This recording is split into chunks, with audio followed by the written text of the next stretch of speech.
Cloudy skies across Chicagoland this morning. Breaking for sun... let's do it again. Okay, here we go. 3, 2, 1. Terrell Davis... Puberty. I hockered it. My pleasure. It is 5:18 here at WMAQ. Our British music card was not requeued, and now it's not working. There it goes. It is time. The stock market seems very volatile lately. Or is it always volatile? Or why is it being volatile? What are those people up there doing? Smoking dope, or are they looking out the window checking? You're listening to WMAQ. Time now in Chicago, 12 o'clock, and let's get the top stories from Lynn Holly. May I talk to your feet for just a moment? Mother, goddamn son of a I can't read my own writing. At the time of the accident, 3 ComEd subcontractors from the L.E. Meyer Company were doing what officials call routine maintenance atop a 110-foot-high tension tower. Son of a bitch, I knew I'd that up. Without it, we have had no fun since March of 1961. To shut them down now would be twisted.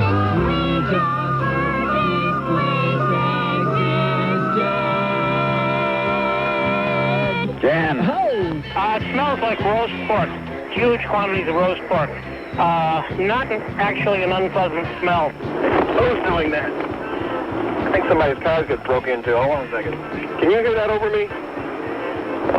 Oh, wait. What's that? You're right. What? Andrew's here, and he's got sports. Why don't you turn on our friend's mic over here? Brought to you by Ameritrade. I knew that after 3 months of working with me, Jan would have a breakdown. Whether you listen to Pat Cassidy in the car, at the office, or in the bathroom, you'll always receive up-to-date news and information. Tune in each weekday morning while you're sitting on the crapper from 5 to 10 and let Pat Cassidy jumpstart your day. Oh, damn this f***ing equipment. So does the mayor think the Haggerty case damages Chicago Police Department? Oh, darn. I made a mistake. Yes, I did. I'll try it again. Me, me, me. La, la, la. Should be slugged Barney Fife. The officer was chasing some young people that had just bailed out of what may have been a hot car near 25th and Burr Street, Gary. Officers on the scene tell us that... I'm sorry. Sorry, I'm choking. The mystery masked man was smart. He got himself a Tonto. Cause Tonto did the dirty work for free. A Tonto, he was smarter. They said Kimosabe. Kiss my ass, I bought a boat. I'm going out to sea.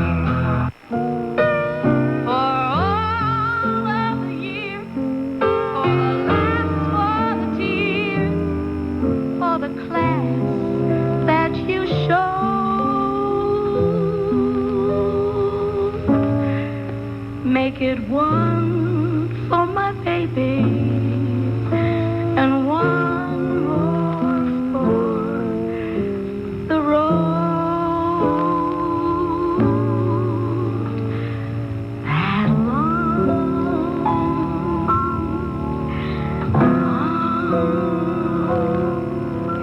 road.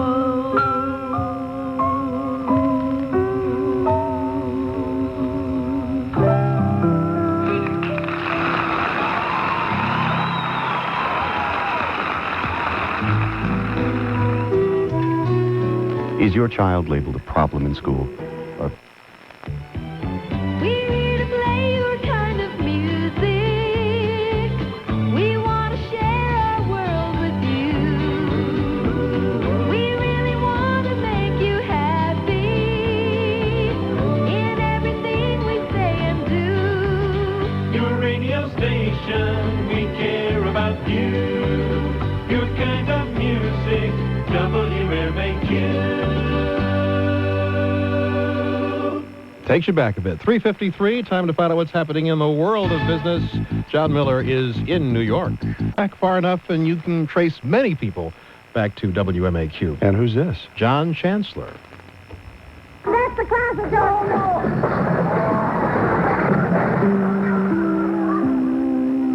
And now, a WMAQ memory. Another page from the 78-year history of Chicago's oldest radio station. A lot of great reporters work for WMAQ in its 78-year history. John Chancellor was one of the best. Chicago is the city where Chancellor grew up. He dropped out of both DePaul Academy and the University of Illinois Navy Pier campus, where he gained a love of politics and learned the craft of journalism better than most. Retired educator and Chicago newspaper man Ed Rooney says one of Chancellor's hallmarks was his humility. He was never arrogant or difficult when he was on the street or later. It's a career that began in print journalism. Jack Starr says it began back at the old Chicago Times, where he supervised Chancellor as an assistant city editor. For all those years, Jack reminisced about his origins, of the sweaty, crowded fourth-floor Wacker Drive newsroom. He used to say, "I felt I belonged to this place. I would have worked there for nothing." Promoted to police reporter and then feature writer, he got his basic training here. "You can't underestimate what it taught me," he said. "It taught me accuracy and clean, fast, no-nonsense writing." A Times cutback became WMAQ's good fortune. Soon, Chancellor became a featured reporter on the station's Night Desk news program. He drove a roving radio studio, packed into a station wagon, around the city at night, rushing to the scene of fires and shootings. Night Desk, which city editor Karen Walsh of the Sun-Times, who had to fire him, became his new mentor. Such are the ironies of journalism. Transferred to television, he quickly earned his reputation as a cool reporter under fire. Sam Saran worked with Chancellor on Night Beat. He remembers that Chancellor's first NBC mailbox was the bottom drawer of reporter Len O'Connor's desk. But that didn't last for long, as Chancellor made a name for himself with the April 1952 capture of cop killer Richard Carpenter. One night, while crawling on the street with a recorder mic in his hand, Chancellor ad-libbed a sensational shootout between police and the cop killer.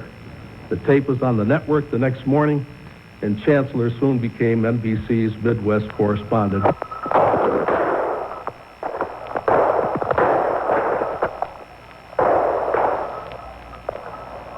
Those were the shots in front of 2048 Potomac. They have him up there now. The police are all crouched behind the cars. You can hear them firing at him now. Is he on the roof or is he in the building? He's in the third floor of the building. Is it Carpenter? It's Carpenter. Time is 11 minutes after 9. They've got him. They've got him. Have you got him? Who got him? Did he walk out the door? I don't know. They've got him. The time is 12 minutes after 9. They've got him. They're bringing him out now. They're taking him out now. Get out of the way, will you? Get out of the way. The tear gas is thick in the air. There's tear gas in the air. There's a terrific crowd around him. The police are trying to make a cordon around this man while they lead him away. The street is full of people. The police are walking here next to an officer with a submachine gun pointed in the air. Ahead of me about 15 feet. Listen to the loudspeaker. They're saying, "Everybody fall back." Hugh Downs says John Chancellor was direct, self-effacing, self-assured, and had a droll sense of humor. One time I was doing this was early on, I was doing a 5-minute newscast that went to affiliates, not all of them, maybe not even major markets, but it was feeding the NBC, and it was kind of a big deal because since it was networked, that weighed heavily on me, and Chancellor prepared the copy for it in the newsroom. And one foggy day I came in and parked my car in front of the merchandise mart, and I get up there and I get this news copy ready, and while I'm in the middle of the newscast, Chancellor came in with a perfectly straight face and gave me a piece of copy. And I said, "Here's something just handed me." I said, "The owner of a 1948 Packard is going to be surprised to find his battery dead when he goes out to the front of the merchandise mart." And I realized he had written this up about me leaving my lights on in front of the building. And it cracked me up. But he would do that kind of thing that livened things up. Once Chancellor moved to the network full-time, he covered the 1957 school integration crisis in Little Rock, was a panelist for the 1960 Kennedy-Nixon debates, was in Berlin when the wall was built in 1961, and when it came down in 1989. Former NBC producer Ted Elbert recalls Chancellor's German trips and says Chancellor was never willing to settle for the government line, preferring to find out what the little guy thought. We had some Germans with us, and he chose, instead of hanging around with some of the other NBC people in the front room, he was in the kitchen talking to the local Germans and trying to get the latest information on what they thought about the upcoming election and so on. Chancellor hosted the Today Show for a year and anchored the NBC Nightly News for 12 years, followed by 11 years of commentaries. Asked 3 years before his death how he would like to be remembered, he told an Associated Press reporter, "I guess I would like to be remembered as the fellow who never tried to sell the audience any rugs." This is WMAQ, NBC in Chicago. It's 4 o'clock. Greg King is here with the news. If it's happening now, you're hearing it now on WMAQ. We are all news, all day, every day. WMAQ Chicago. And in the news this hour, Thank you so much. Murray and Treadle's Weather Command has been providing detailed weather forecasts to clients throughout Chicagoland and the nation for over 50 years. Personalized service and accurate site-specific forecasting have been the keys to Weather Command's success. Meteorologists are available for consultation 24 hours a day. Just a matter of seconds. It's the WMAQ is gonna make me rich cash call. And we're making the calls all over the greater Chicago area. If we cash call you, all you have to do is tell us how much is in the cash call jackpot, and you'll win it all. The jackpots change throughout the day between $1,000 and $15,000. Just know the current cash call jackpot, and you'll be ready to get rich. The WMAQ is gonna make me rich cash call. Just another way to let you know that we're your radio station. WMAQ Chicago. 408 at Cameron and Langford on the final farewell of WMAQ. It's getting close. Bill Cameron and Larry Langford with you. Let's jump out to the Big Apple now and visit with a veteran of this radio station. You might be surprised to learn Mike Wallace appeared on WMAQ. When was it, Mike? Back in the early 40s. Or the middle that far 40s. ago, huh? And it was not Mike Wallace back then. It was Myron Wallace and the news. Myron and the news. Yeah. And what else did you do? I mean, was it in the news? When I heard that I was going to be talking on WMAQ, I started writing down names. People that I worked with. Mm-hmm. Dave Garroway, Hugh Downs. We did the air edition of the Chicago Sun every night on WMAQ. Leonard Connor wrote the news. Johnny Earp, Harold Barnes. Oh, it was the merchandise. Are you still on the merchandise? No, we're in an NBC Tower. A new building. Oh, my. Kukla, Fran and Ollie, Studs Terkel. And I even did, with my then wife, Buff Cobb, a show out of the Chez Paris nightclub called The Chez Show. It was an interview show from 11:30 at night till 1 o'clock in the morning. Those were the days when you could do news and interviews and announce soap opera. You could do anything and everything. As a matter of fact, you could do commercials, and we've got one that you did. Let's hear. Play, Larry. Here is Myron Wallace. To candy lovers, there is always one special candy treat which stands out over and above the rest. And all over the country, candy lovers of all ages have long considered a Forever Yours candy bar just such a special thrill. For each bite of Forever Yours is rich with the You'll have to delightful suffer flavor through it, Mike. I gotta tell you. of a thick, dark chocolate coating, listen. a golden layer of smooth, creamy caramel, and a soft, rich nougat center abundantly flavored with real malted milk. It is this combination of the dark chocolate, creamy caramel, and soft nougat that makes every bite of Forever Yours a real taste thrill, right down to the last delightful flavor that lingers in your mouth. All right, you guys. Treat yourself to the enjoyment that is Forever Yours.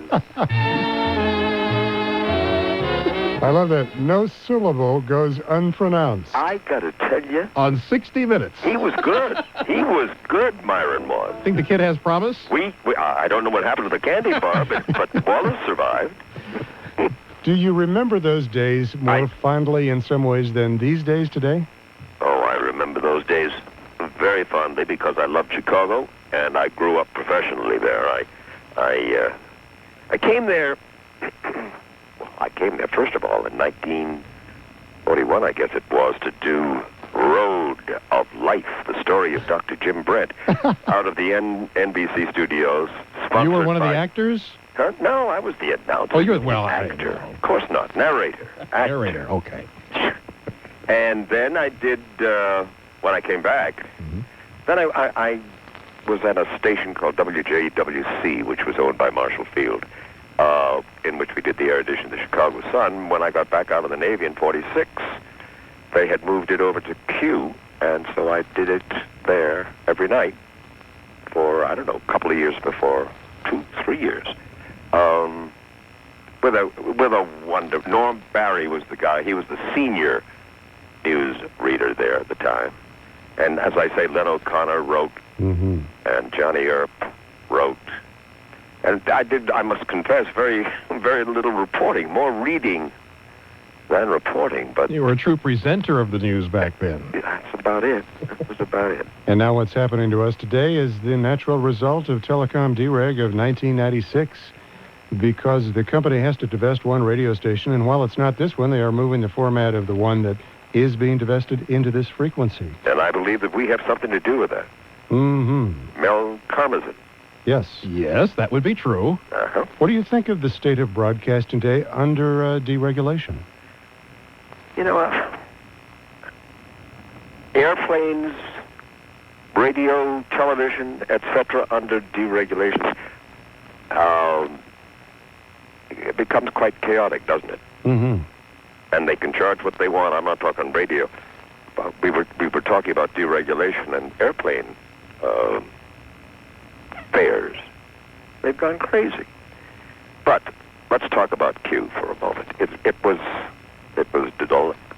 a delight to come. I guess it was the 11th floor or the 9th. 19 in the merchandise mart. 19th floor. That's correct. 19th floor in the merchandise mart. You could have a drink down below at the sample room. The sample room. No, it wasn't called the sample room when I was there. Oh, good God, I've got tales to tell you about, none of which would really put you off the air. Yeah, really? Well, what can they do to us now? Yeah, I tell you, and I did. I grew up professionally. I worked for Clifton Utley on the air edition of the Chicago Sun, and there were some first-class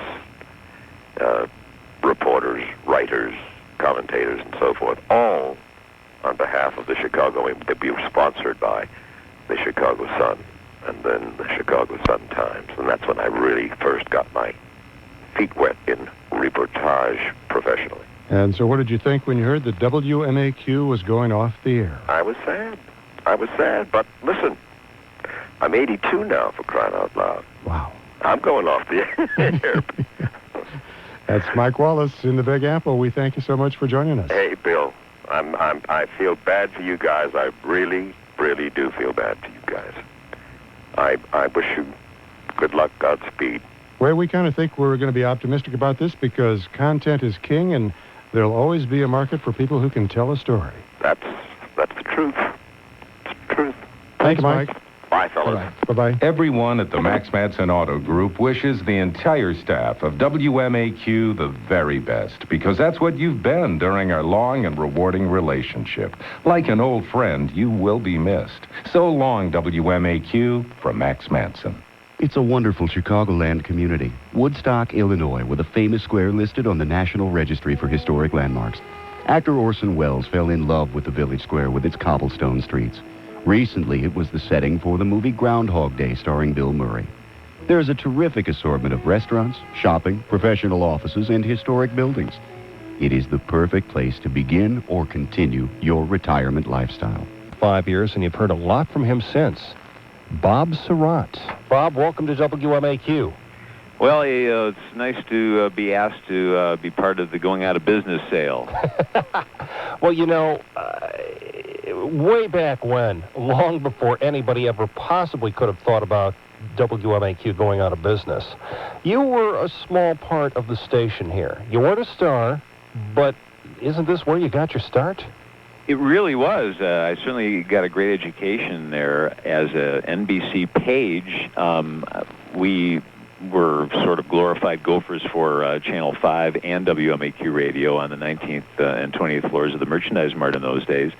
And after a couple of years, let's see, I was in high school, I think my senior year, when I got the part-time job on the guide staff there. And then when I was 19, I got a job as public service director for WMAQ radio, and I wrote public service announcements and produced various promotional pieces for the radio station, contests and other things too. And it was a great time to be there because in those days the television people also did a lot of work on the radio side. So Floyd Calber would have a nightly radio broadcast on WMAQ. There was a talk show Monday through Friday night live with Jack Eigen, and anybody showed up for that, everybody, because Jack had been a fixture in the way back in the old days when a lot of these stars were just coming up. He knew a lot of them from New York. I remember being up there one night when I got a call from somebody who said he was Bob Hope, and he was in town, and he was going to be a guest on the Jack Eigen show and wanted to know if he could come down to the Merchandise Mart a little early because he needed to borrow a typewriter. And I took the call, and I thought, yeah, right. And I said, yeah, okay, Bob Hope, you come right down here. And then, 30 minutes later, he walks in by himself, introduces himself, and he said to me, I called earlier, do you have a typewriter I can use? And I also remember working there when Bob Elson and Red Rush did White Sox broadcasts. And let me tell you something, these guys were probably about 18 years old at heart when they were there, because they had a lot of fun. And I remember one afternoon looking across from my desk at the desk Bob Elson used, and I watched Bob just pick up the phone, make several calls, and just kind of laugh and then hang up. And he would do this over and over again this one afternoon, just calling, laughing, hanging up. And finally he walked out, and Red Rush came in, his partner, and I said, hey, Red, what was that all about? And he said, oh, don't you know what happened? Bob made a couple of bets on the game yesterday, and he won, and so he called everybody he bet with to just laugh at them. I mean, there were some experiences I will never forget, but the best, I think, was the fact that the engineers, the writers, the producers were people I learned the business from. Now, this is what era? About 1966, 68? Right. I was there from actually from 66 till about 71 in one form or another, working as a page and then as sort of a junior executive there at WMAQ Radio. And I really learned a lot from Lee Davis, the program director, and Harry Jacobs, the general manager of the radio station at the time, and people who followed them, and the great air personalities of that era. I still talk to Jim Hill now and then, and Henry Cook and Pat Sheridan and Mark Edwards and John Conrad, John DeRemus, Norman Ross did a show. I mean, it was really a very special time now as I look back. Now, what was WMAQ? It was kind of like a station in transition. It was trying to pull itself into the second half of the 20th century, basically, right? Yeah, they were always struggling with kind of a middle-of-the-road format, which was, I think, difficult because it was neither here nor there. It was probably too contemporary for a lot of older listeners and not contemporary enough for a lot of younger listeners. And they really sort of struggled to find their way. I remember doing a promotion with Floyd Brown where Floyd raised some green stamps to buy a bus for a church, and for the first time in the radio station's history, they got an avalanche of mail about something. And Harry Jacobs, the general manager at the time, saw the mail, which was sitting on my desk, and he called everybody together to look at the mail to prove that people were out there and could be reached. That was one of the early successes I had. And I just think, looking back, that the best people were always at NBC, whether it was radio or television. Historically, they got the cream of the crop, and I was lucky enough to watch and learn from the people, both on the air and off the air. Great managers and some great talent. Now, you moved on from there to real air work after that, correct? Right. I got my first job in Chicago on the air with WBBM-FM the summer of '71. I left NBC to do weekends and fill-in work for what was then a brand new live sort of top 40 plus album cuts radio station. And at the end of that summer, they either rewarded me or punished me by giving me the morning show. I'm not quite sure yet, but and the rest is history. That's sort of how it happened. Yeah. Yeah, but, you know, back at the Mart, you know, when you walked in the door, what were you really expecting? Well, it was exciting. I mean, there just was a lot going on because you had live television shows coming from there, and of course you had a great lineup of radio shows. So there was just a feel, no matter what time of the day or night or what day it was, that things were happening, whether it was the Eigen show at night and guests coming in late at night, or over on the television side, you know, Ed Grennan taping It's Academic, and audiences coming in and kids being there for that broadcast. And, you know, on one side of the floor you had the television people, and the other side the radio people, and they shared a lot, especially in those days. Were you expecting to come out of it a star, though?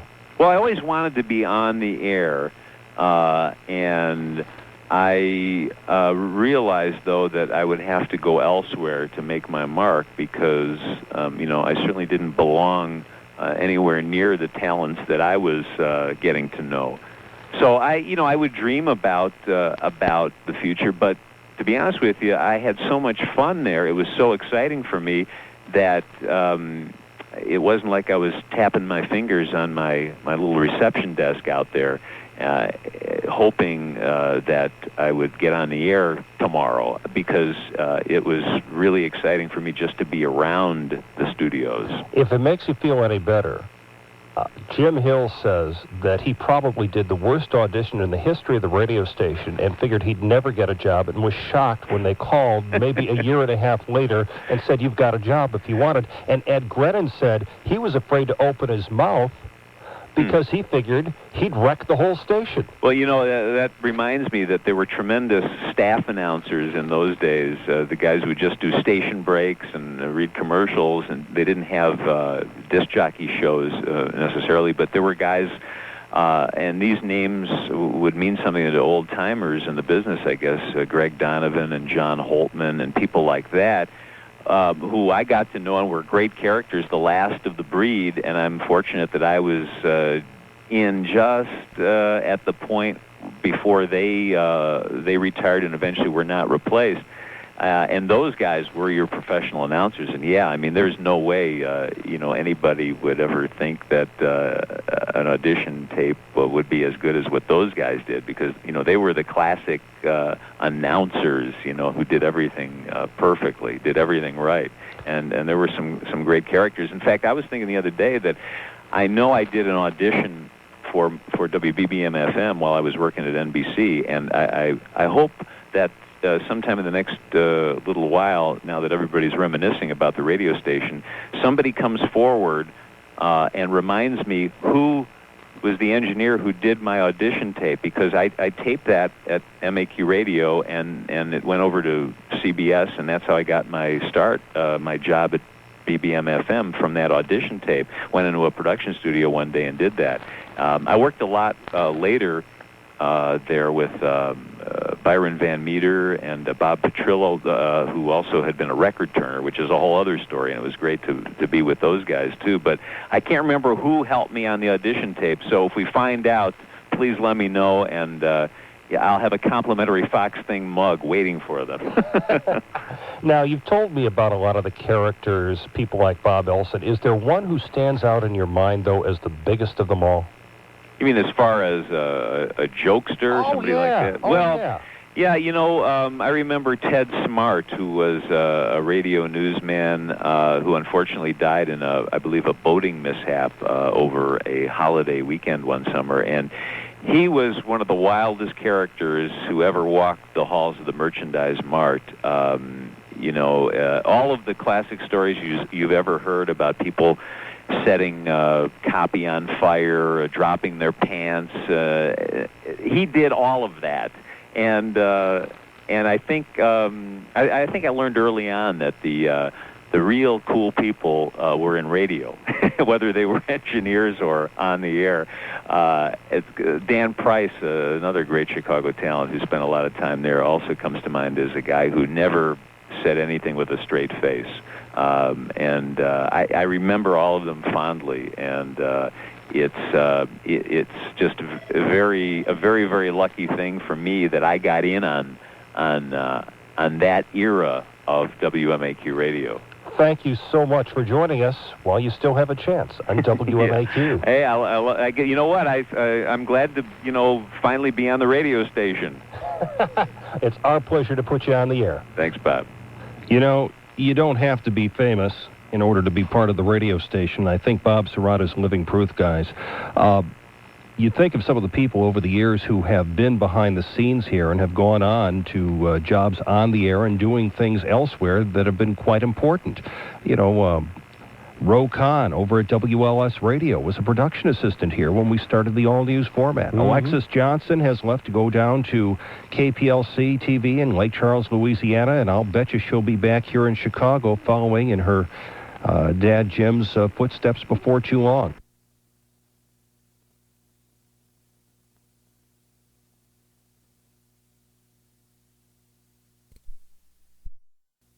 Matt Roberts and Al Payne, Tiffany Carter, a lot of these people, they want to be broadcasters, and I think one of these days they'll be looking back and they'll be saying, hey, WMAQ is where I got my start. Yeah, I bet you the tech who did that audition for Bob Sirrott was Bob Petrillo, nephew of Jimmy Petrillo, the Musicians Union boss of Chicago through the 40s and 50s. The late Bob Petrillo and I worked together a lot with Dale Blanchett of this radio station for a lot of radio documentaries when they were very popular. Mm-hmm. That's Thanks. a very good possibility. Thank you, Bo. My pleasure. Talk to you in a few minutes. Mm-hmm. A lot of the things on the radio back in the early 50s had to do with remote broadcasts, something not done as much anymore. Mm-hmm. Back when AM receivers would produce decent sound, people listened to music broadcast live. In 1952, the year I was born, this is what it sounded like to hear Duke Ellington at the Blue Note. Now, Billy Strayhorn's Take the A Train. This time is a... Coming Wednesday. This coming Wednesday is the next $1,000 bill Wednesday. This coming Wednesday, in one of our we'll be giving away a $1,000 bill. And all you have to do is just call in, and you may win. We'll tell you exactly when to do that. The $1,000 bill Wednesdays are here on WMAQ. Q. And the next one happens this Wednesday. Don't count on it. There's no substitute for renting your audience by giving away cash. It works. I think that was from the years of the dancing dollars. We literally had a TV ad campaign in which leggy women dressed up as dollar bills were dancing across the stage. Mm-hmm. But of course, the one that worked best and is still mentioned to me is WMAQ is going to make me rich. If you'd answer the phone and say, not your name or hello, but WMAQ is going to make me rich, you would win the princely sum of $10,000. A lot of money back then and not too bad today. And when they began running low on the money, it became you would win $1,000. And I still hear it, calling people up for news information. They'll say, WMAQ is going to make me rich. Are you going to make me rich?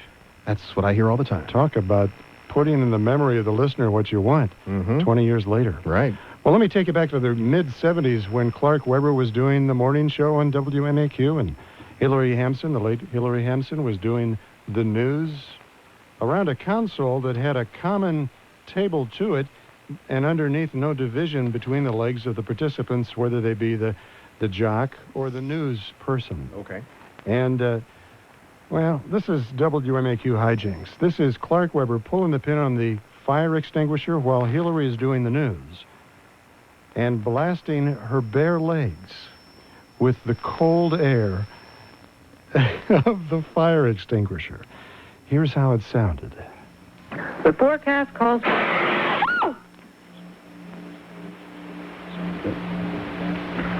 So, take it, Clark. a cloudy day with a chance of some rain or snow. Mixed at times with freezing drizzle.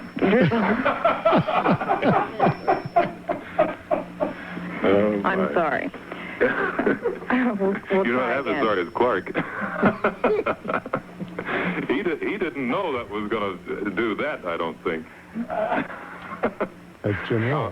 Tonight, mostly cloudy and colder. I only mentioned his name so they won't think it was me. Well, listen, I'll let Clark Weber do the weather, and this is Hillary Henson, NBC News, and now to WMAQ's own Clark Weber. Thanks a lot, gang. Yeah, they can have him.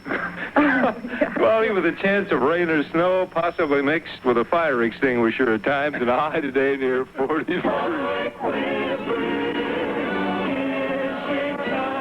And after a short break, Clark came back and explained to everyone what he did. What's left of Clark Weber, and welcome to the festivities for a Saturday morning. I think we're all tongue-tied. Perhaps I should explain what I did, ladies and gentlemen, so you don't think that the heavens fell in here at the studio. While Hillary was doing the news, I simply pulled a pin on the fire extinguisher, and she's seated across from me at a desk, and the cold blast of the fire extinguisher caught her on her bare legs. And the effect was all I had hoped for. I think that's one of the great lines in blooper tapes. The effect was all I'd hoped for. In Chicago, and that's the one they're giving up, and people are to work. I hear people in my telephone system. So here's what we're doing. I guess we'll explain this to everybody. Hi, Ro. This is Larry Langford and Bill Cameron. Hello, Ro. Hello, gentlemen. Yes. And we wanted to talk to you guys before this whole thing is all over. You're on WMAQ right now. We're on WLS right now. We're going to go. We're now simulcast. Well, Ro. First of all, let me apologize for anything I ever did to you when you were a news production assistant over at the Merchandise Mart. When you were just up there, just an assistant, if I did anything wrong to you, I'm very sorry. And do you know of any openings? on radio or openings elsewhere? Hey, as long as it pays well. Folks, I should tell you that Ro answered the phones for Mort Downey Jr. back on WMAQ. No, I never worked for Mort. And it's always a confusing story. People always think this. I worked with Don Vogel. Mm-hmm. I never worked with Mort Downey. Mort came on after us, and once.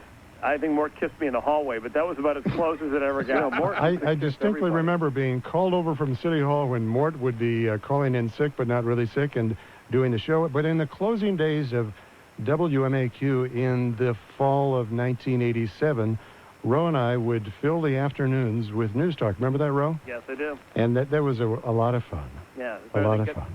WMAQ gave me my start because they were going out of business then in 1987, and they didn't care.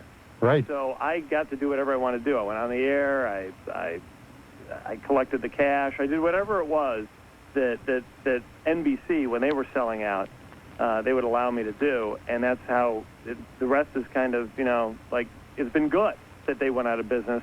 So as WMAQ is going out of business, and I know 30-something people are going to lose their jobs. More than that. And you two are part of the 30-something? Yes. All right. Now, I have hat in hand. I'm humble now. These rumors had been circulating for probably almost a year, right? Yeah. Yes. That the place was going out of business. Did you think, well, maybe it's not true, or have you been looking for the past year?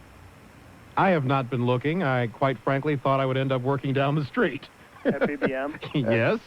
WBBM is also owned by CBS, so they did pick up a few people, but not that many. No, it's kind of sad. Ro, what did you think when you heard that WMAQ was going to disappear? That's pretty sad to me. That those call letters are going to disappear, and even though the station never was like LS or BBM or GN, ever had that kind of never own the market kind of feeling to it, at least not in our generation. Mm-hmm. Maybe it did 120 years ago, but not now, certainly. It's a little piece of Chicago radio history that's going away. I can't believe that they would ditch those call letters for call letters that are really pretty much meaningless in this town. I'm surprised if they were going to they could change the format and keep the call letters. I'm kind of angry they didn't do that. But what is interesting to me is two guys like Bill Cameron, who has covered City Hall for 31 years for NBC and then Westinghouse when they owned WMAQ, and then Larry Langford, who's covered the streets of Chicago for 30 years, right? Yeah, that's true. Yeah. And overnights, and one of the great street reporters ever in this town, and then BBM can't make room for him? That doesn't make any sense to me at all. Well, what does that say about, and this is good for the little leaguers who are listening who want to get into broadcasting, it says something about the whole dynamic of what this business is now. It's run by a few corporations, and the slim pickings are slimmer than ever. Well, it's all the natural result of telecom dereg of 96, and it's not just the money, it's the money, as the boss of CBS says to the staff. All decisions are business decisions. Buy the entire market, buy all the stations, and you control it. And that's what happens. Do both of you guys hail from Chicago? Are you native Chicagoans? I'm from downstate, actually. I was born Provident Hospital, 1952. So you're really, you're set here and everything. What do you think's going to happen? Well, I'm having productive discussions, as they say, when they have to be coy. And I'm going to relax for a while. It's amazing to me now that this many people, I know that WBBM is going to, because WBBM basically owns WMAQ now, and they're going to take a couple of the people, Pat Cassidy, I guess the morning anchor, is going to go over to BBM, and a couple of other people, and all the rest of those people that built that staff, that news staff, and newsrooms are big when you do all news radio. All those people just go out into the wilderness, and there are not a lot of, as Gary said, there are not a lot of jobs out there. And if you got kids out there who want to study to become broadcasters, you can. There's certainly you can make it, but stay out of it because there's just few jobs. And if we lose our jobs, we want to be able to move into those other jobs that are still available. So keep the kids out of it. Well, the kids should not be led to think that there's a big future in radio. Bigger future in television, of course, but a lot of the folks here, I think, will be going into public relations, or I've even heard a case of one going into golf. Whatever works. People listening right now that are coming home maybe from their jobs are thinking, well, you know what, my job sometimes doesn't have that much security either, so that's just the nature of the world. And it's kind of true. Any job, could go away tomorrow. True. Especially in radio. If you work for a station more than 5 or 6 years, consider yourself lucky. Really? Right, because it's really not work. That's the other thing, too. And I've heard people whining about, well, we work so hard, we work these hours. Please. The amount of work that goes in, except for, present company excluded, because Gary and I work very, very hard every day putting this show together. But there's not a lot of it's people who go into this business really enjoy it. And days like today, the media gets all together and all for Clemson. I loved how the papers said, well, this is like going down to from a 2-newspaper town to a 1-newspaper town. That's really not true, because before 1987 there was only one news radio station in this market that really was doing news. Right? And I can think of a few radio stations that will still compete with BBM for a news-related type audience. Yeah, so. Is there anything you want to say that would really stab some people in the back and get that out of your system, too? I think I won't burn that bridge, thank you. I'm going to give you an offer here. You could take a commercial break on WMAQ so that the people at MAQ don't hear it, and feel free to pee all over them right here on our station. No, Ro, I think I'll pass up on that opportunity. I'll let that slide. They're still thinking straight. That's good. Say goodnight, Ro. I know you two guys will certainly land softly eventually. Hope so. I'm surprised that BBM didn't take you up on it, but you know what? They will now pay for their insolence, as Dr. Evil would say. I like that. You can say that. I like to hear that. Go ahead. Well, that's enough. No. They'll pay. All right, well, gentlemen, good luck to both of you. Thank you. Thank you. Take care, fellas. Okay. All right. Bye-bye. Ro Khan. And he was just a production assistant over there. And, right. But he was sharp as a tack, and we all knew he was going to go places. He was very much like Bob Sirrott. I saw them both as young men who, in the case of Sirrott, was a page, and in the case of Ro, a producer. You could see that they were so having fun and so hale and well met in dealing with the people. So good at what they're doing. They were natural at being on the radio, just talking to people. I was not surprised at all when I heard Ro got the gig over at LS. I'm like, what? That about figures. No problem at all.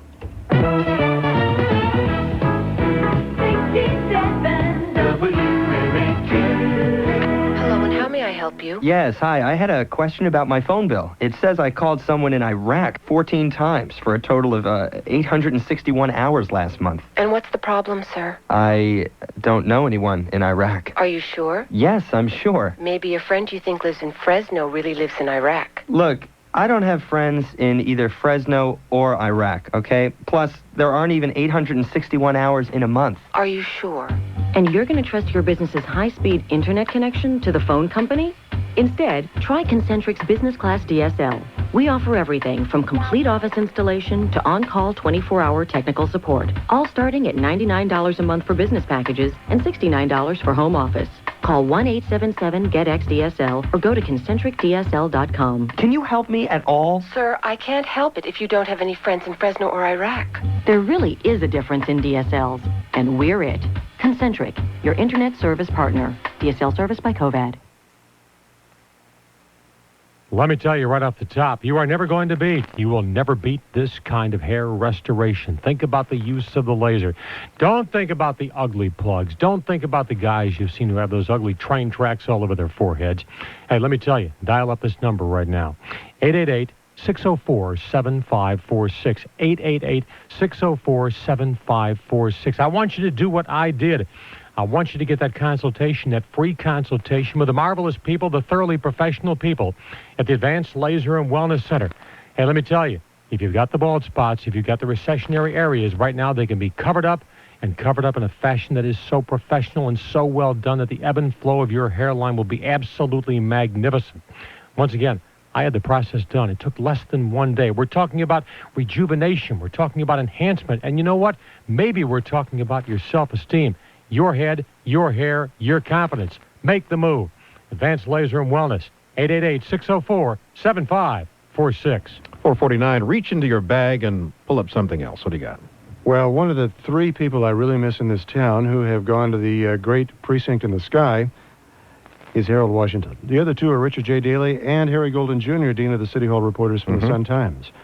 But I wanted you to hear some of the stuff I gathered over the years of hearing Harold. No matter where you go, if you say you're from Chicago, you know what they'll say? How's Harold? He was mayor of Chicago. Before that, a member of Congress, state legislator, amateur boxer, and even a champion high school high hurdler. He was Harold Washington, and sometimes he was boastful. To be the mayor of the city of Chicago, you got to be able to be cool. And sometimes he put himself down to make a point. I've never been accused of having a concrete head. Maybe rubber sometimes, but not concrete. I can be penetrated. Indeed, he gave reporters quite a lot of access. It has been our purpose all along to periodically have a sort of a poopery to cover all this flotsam and jetsam that flies through the media that can get nailed down. And we'll put it on a regular periodic track, so in a sense we're starting it today. I guess it could be interpreted as open sesame, but it don't throw darts. It's hard to top Washington's 1983 description of how much he wanted to debate his primary election opponents Jane Byrne and Richard Daley. If I don't stand there and say nothing, I'm no gain. I need the exposure. I don't have any money for TV much. So obviously and clearly, I want these debates. I'm salivating like a hungry dog for them. I don't let anybody, a pimple like that, move me around. I mean, you know, let's deal with it. Daley doesn't want to debate. And he used a masterful dodge and got the support of some of the media to pull this coup. Washington thought he could meet any challenge. I don't put contributions down. I'm not the mayor of the city because I'm extraordinarily brilliant and Superman, although I am. And Harold Washington was not one to change his mind on the issues. Gentlemen and ladies, I am consistent. And if you go from day one, I don't vary. I take a position after thinking it out and try to make it work. I mean, I don't change. I'm not a flibberty-gibbet. Or a jerk in the box. Maybe one of the reasons. Following a bitter, racially divided campaign, Washington became Chicago's first black mayor in April of '83. Election night, he was jubilant. I can't tell you how happy I am.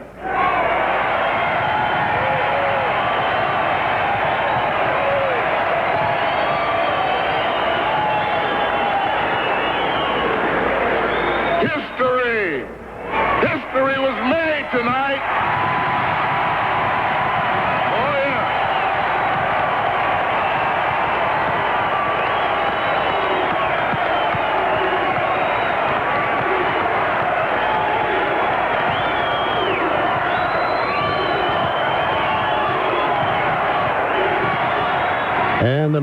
act called on all of Chicago to join him. I want to reach out my hand in friendship and fellowship to every living soul in this city.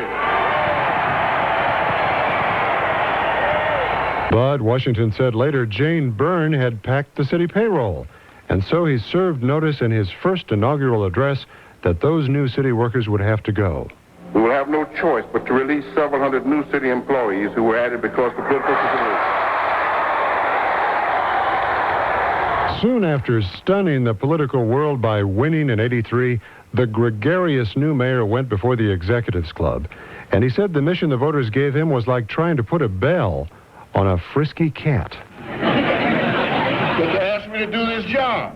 They said, in other words, bell that cat. And I said, all right, got the bell, got the mandate, there's the cat.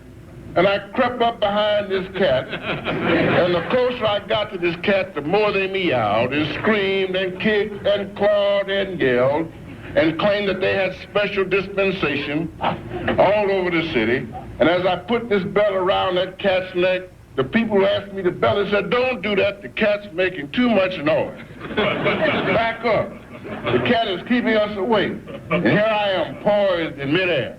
Well, I'm going to tell you.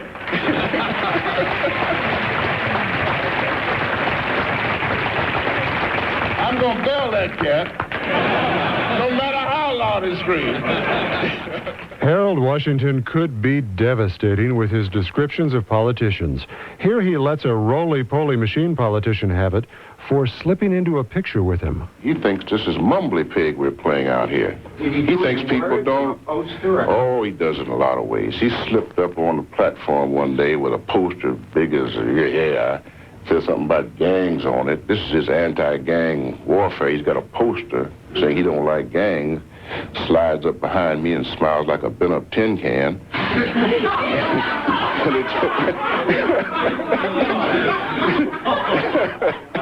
And they take a picture, and now he's brooding it all over the city as though I'm supporting his aborted, ineffectual, almost non-existent this cat's kid. He thinks he's running for grammar school student council or something. It's an insult to the integrity of the people up there. But this is the kind of thing, Harry, that you have to suffer. And you will find as you go through all this city, some of these guys got my baby picture out there saying that I support them. Well, I don't know whether that's to be flattering or not. It's dangerous. It misleads people. It's a kind of Sarah Goody. What was that guy that Nixon hired? That guy, Segretti. It's that old Segretti business, And people are going to wake. This is what gives politics a bad name. These cheap hustlers who tried to impinge on my good name, which it took me so long to get. He was a master at ridiculing his enemies, and foremost among those was old guard alderman Ed Verdoliak. And we were somewhat chagrined that some people in this city began to believe old VD's business, Eddie Verdoliak, that is. Began to believe that business that he was trying to protect city work. He's not interested in protecting city workers. He's trying to maintain his own bastion of city employees so that he can manipulate and control them and control to a certain extent city services and that kind of thing. So that's what the fight is all about. Washington once likened Fast Eddie to the crap shooters and pool sharks.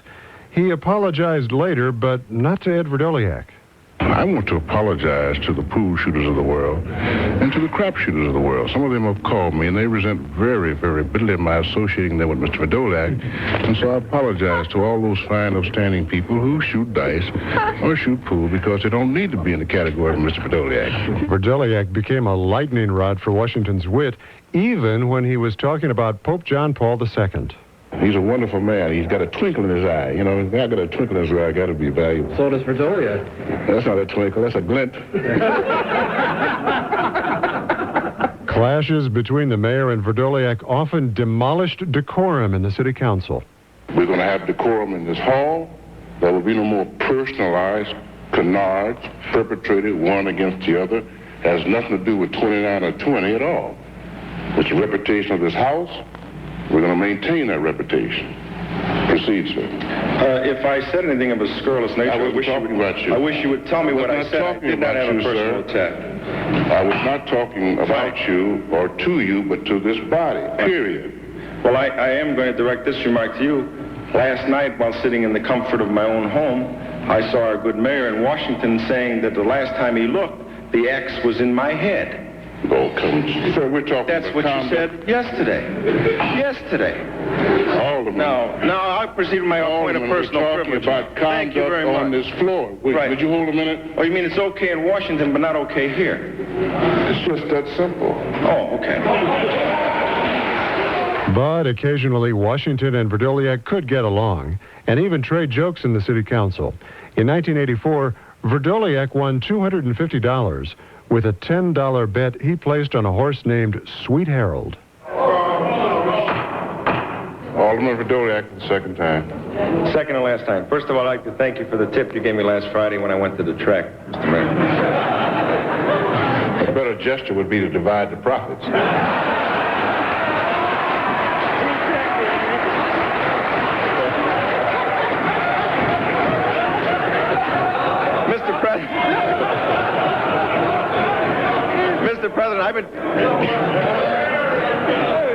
Mr. President, I've been trying to tell you that for 11 months.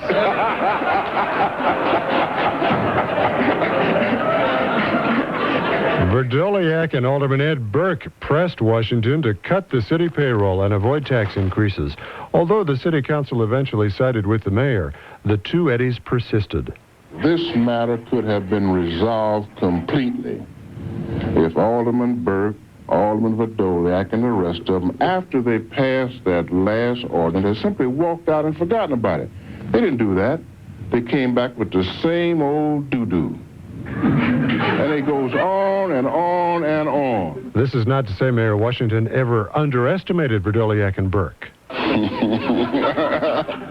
No, I've always said that even though they're wounded, they got claws and they can hurt you. So as they retreat into the forest, they keep clawing. There are a number of potential candidates for committeeman on the southwest side who are... You like that, Harry? Harry was Harry Golden Jr. of the Chicago Sun-Times, Dean of the City Hall Reporters. And the fellow I mentioned that I miss so much. Boy, that was the golden era of the council wars. Remember all that? That's when being a reporter over the hall generated, you had a lot of stuff to work with. You could always come up with something good. Now you've got to really be creative to come up with the stories, because you don't get it from the floor. You've got to work behind the scenes, because the aldermen over there are kind of dead now. Well, that's a complete rubber stamp, but as I was kidding the mayor in the 3 o'clock hour, you don't always understand what this mayor, the Sun, Mayor Daley, says, but you always understand what he means. Harold could make it perfectly clear with his command of the language. Next hour, we'll bring on Richard J. Daley for you, and much more. The last hour coming up, it's 1 after 5 on WMAQ. If it's happening now, you're hearing it now on WMAQ. We are all news, all day, every day. WMAQ Chicago. WMAQ News Time, 5:01. In the news this hour, GOP convention delegates place George W. Bush's name in a nomination unopposed. Convention delegates adopt a platform that opposes abortion, favors limited government, and promises to help those in need. Governor Ryan tries to play down his differences with Bush and says he has not decided whether to run again for governor. If you have a parking ticket from the city of Chicago, you can pay over the net. The Dow closed up nearly 11 points at 10,522. The Nasdaq gained 104 to 3767, and the S&P gained 11 to 1430.83. The Cubs host the Rockies. The Sox have the nights off. Showers ending, but you could see fog overnight. The low 64. More showers by afternoon tomorrow. Look for a high of 86. WMAQ News Time, 5:01. Now WMAQ's traffic and weather on the ones. Here's Joni Young. And wait, hold on just a second. We have a problem here. There she is. Here I am. Jody. Thank you very much. Traffic on the Tri-State. Let's start off here with heavy traffic delays southbound Willow to Toohey around the Stevenson from the 82nd Street toll to 95th, and I-57 most of the way down to just before Indianapolis Boulevard on 8094. Westbound 8094 slow Kennedy Avenue back over to the Lincoln Oasis onto the Tri-State northbound slow at 163rd. Then from the Mile-Long Bridge to the Stevenson heavy through there, right lane blocked because of a jackknife semi also heavy heavy on the Stevenson entrance ramp with debris hanging from the bridge. Further north on the Tri-State, you're slow from Lake Cook to Deerfield, the outbound Kennedy, 25 to O'Hare, and 45 back to downtown. Outbound Edens, 35 to Lake Cook, back to the junction, 55. Outbound Ike, 50 to Manheim, and hour 5 to Route 53, and 52 all the way into the post office. Stevenson out to the Tri-State, it's an hour. Tri-State to downtown, 35. The Ryan, not bad, half an hour to 95th, 15 minutes back to downtown. And Lakeshore Drive, slow going heading north from Wacker to Chicago and Bryn Mawr to Hollywood. That's WMAQ traffic. And WMAQ's Weather Command forecast. Look for showers and thunderstorms this evening. After that, the possibility of fog and a low of 64. You could have showers by late afternoon tomorrow, the high 86. 69 degrees right now at O'Hare, 68 at Midway, 70 degrees at Chicago's lakefront. We're heading for a late night 64. WMAQ News Time, 5:02. Good afternoon, I'm Bob Roberts. Here's what's happening. Delegates to the Republican convention in Philadelphia have placed George W. Bush's name into nomination unopposed. Running mate Dick Cheney and his wife received a huge ovation when introduced. House Speaker Dennis Hastert tells CNN it's a good ticket. It's a positive ticket. I think it helps all people. You know, it's a balanced ticket. It brings responsibility and of the state level, somebody who's run one of the largest states in the nation, has been accountable in doing that. It also brings somebody on the ticket that has a national experience. Platform Chairman Tommy Thompson says there's more to unite the party than divide it. And Mayor Daley's telling WMAQ's Cameron Langford that's how it should be. It's their like coming out party. Mm-hmm. That's how I describe it. And that's what it should be. It's completely different. You cannot say a convention is what it was, 20, 30 years ago. Do you miss the days when they actually selected a candidate and had a floor fight and went through the platform process? That's what they had. I mean, there were huge floor fights, there were huge votes, but that's all changed. I mean, you look at your industry has changed, so government and politics is changing just as drastically.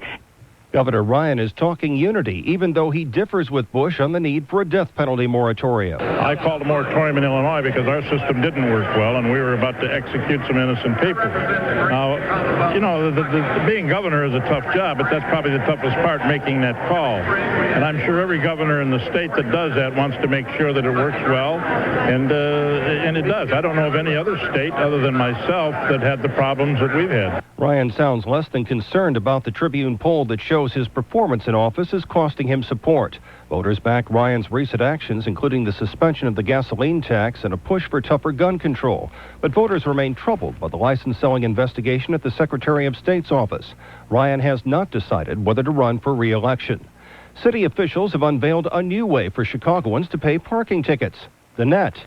The Revenue Department began offering that option Thursday, and even though it was an unannounced test, they're getting hits on the site and payments. One man remains hospitalized in critical condition from that house explosion early today in Bourbonnais. 45-year-old Greg Zuber's home will probably have to be torn down. Neighbor Wayne Navikas says he's stunned. I've been in tornadoes before and everything, but nothing like this. It was just like an atomic bomb going off. Unbelievable.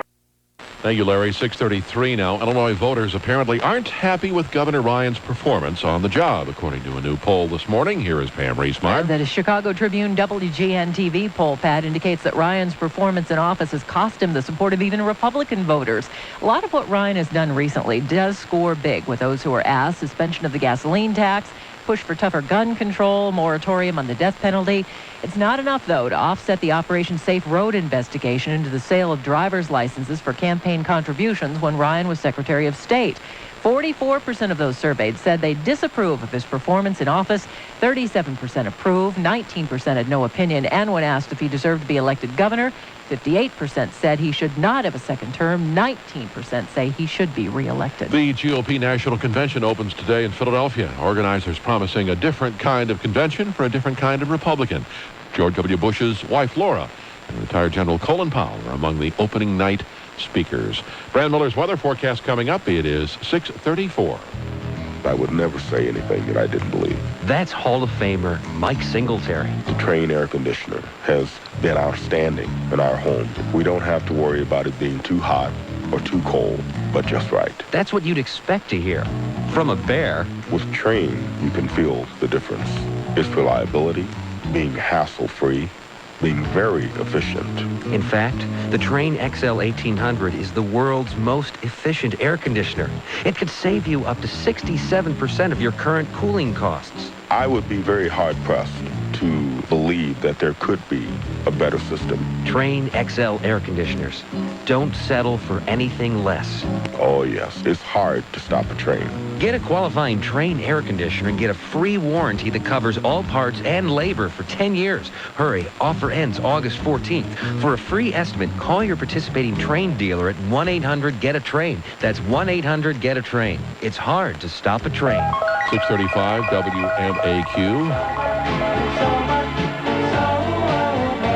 Final morning of all news on WMAQ. Brant Miller here now with the forecast, I guess, appropriately gloomy. Thanks. Hey, I've been saying that all day. I've been saying that all weekend. The sky's crying because WMAQ is going away. I'll just carry on the tradition. I'll carry the call letters at the TV station. That's right. WMAQ That's true. TV. That's true. We'll carry on. They don't completely disappear. All right, here's what's happening this morning, Pat. We have some showers, the more moderate showers now in the northern portions of Kane County, southern portion of Lake County. Right in the northwest corner of Cook County, you're seeing some heavier showers. All these pinwheeling around a low-pressure system that's still our little friend, parked off to the south and east of Chicago. 77 the high today. Morning showers, cooler at the lakefront. North winds at 5 to 10. A chance for some afternoon showers and thunderstorms. Tonight, 66. Evening showers. Patchy fog possible in outlying areas overnight. Light winds. Tomorrow, 81. Partly sunny. Cooler at the lakefront. And late tomorrow, the showers will return overnight. Looks like tomorrow into Wednesday. So Wednesday morning could see some scattered showers and thunderstorms. 83 the high temperature. Thursday, 77, a chance of showers early. Partly cloudy skies by afternoon, cooler at the lakefront. Friday, partly sunny, 78, cooler at the lakefront. It's not one of those big watering weeks. You won't need to do that this week. 67 degrees is the current temperature. Some light to moderate rainfall, the heavier amounts in the northern suburbs this morning. South and southeast suburbs, not seeing a whole lot right now, but you will see more showers later on today. This is Brant Miller, WMAQ 670 weather. And in our final morning, your weather in this, we've got to have a final Cassidy calendar. Be honored if you join us for that in 10 minutes or so. Okay, that's fine. All right. I'll be here. Brant Miller. And we don't mean this to be awake. This is a celebration. I said really appropriately gloomy and all that. And but, you know, we have to look back on the history of this radio station. We cannot pull the plug, so to speak, without that. No. And we have lots planned for you this morning. So stay with us if you can. I think you'll find this enjoyable. 6:37. Hi, folks. This is Hank Snow. Welcome to my world, my country music world. From the heart of country radio, WMAQ. Your radio station, WMAQ. Everyone's coming up a winner. On 67, WMAQ. You want good music and more, some things you've never heard before. Information, entertainment, all for you. Keep up with the latest news, lots to win and nothing to lose. When you stay with us, then you're a winner too. We've got something special all the livelong day. Music and news and lots of contests to play. And we're gonna keep right on pleasing you. When you listen here, you're a winner too. We're the biggest country station in the USA. Got just what you want, gonna stay that way. On 67 WMAQ. 67 WMAQ.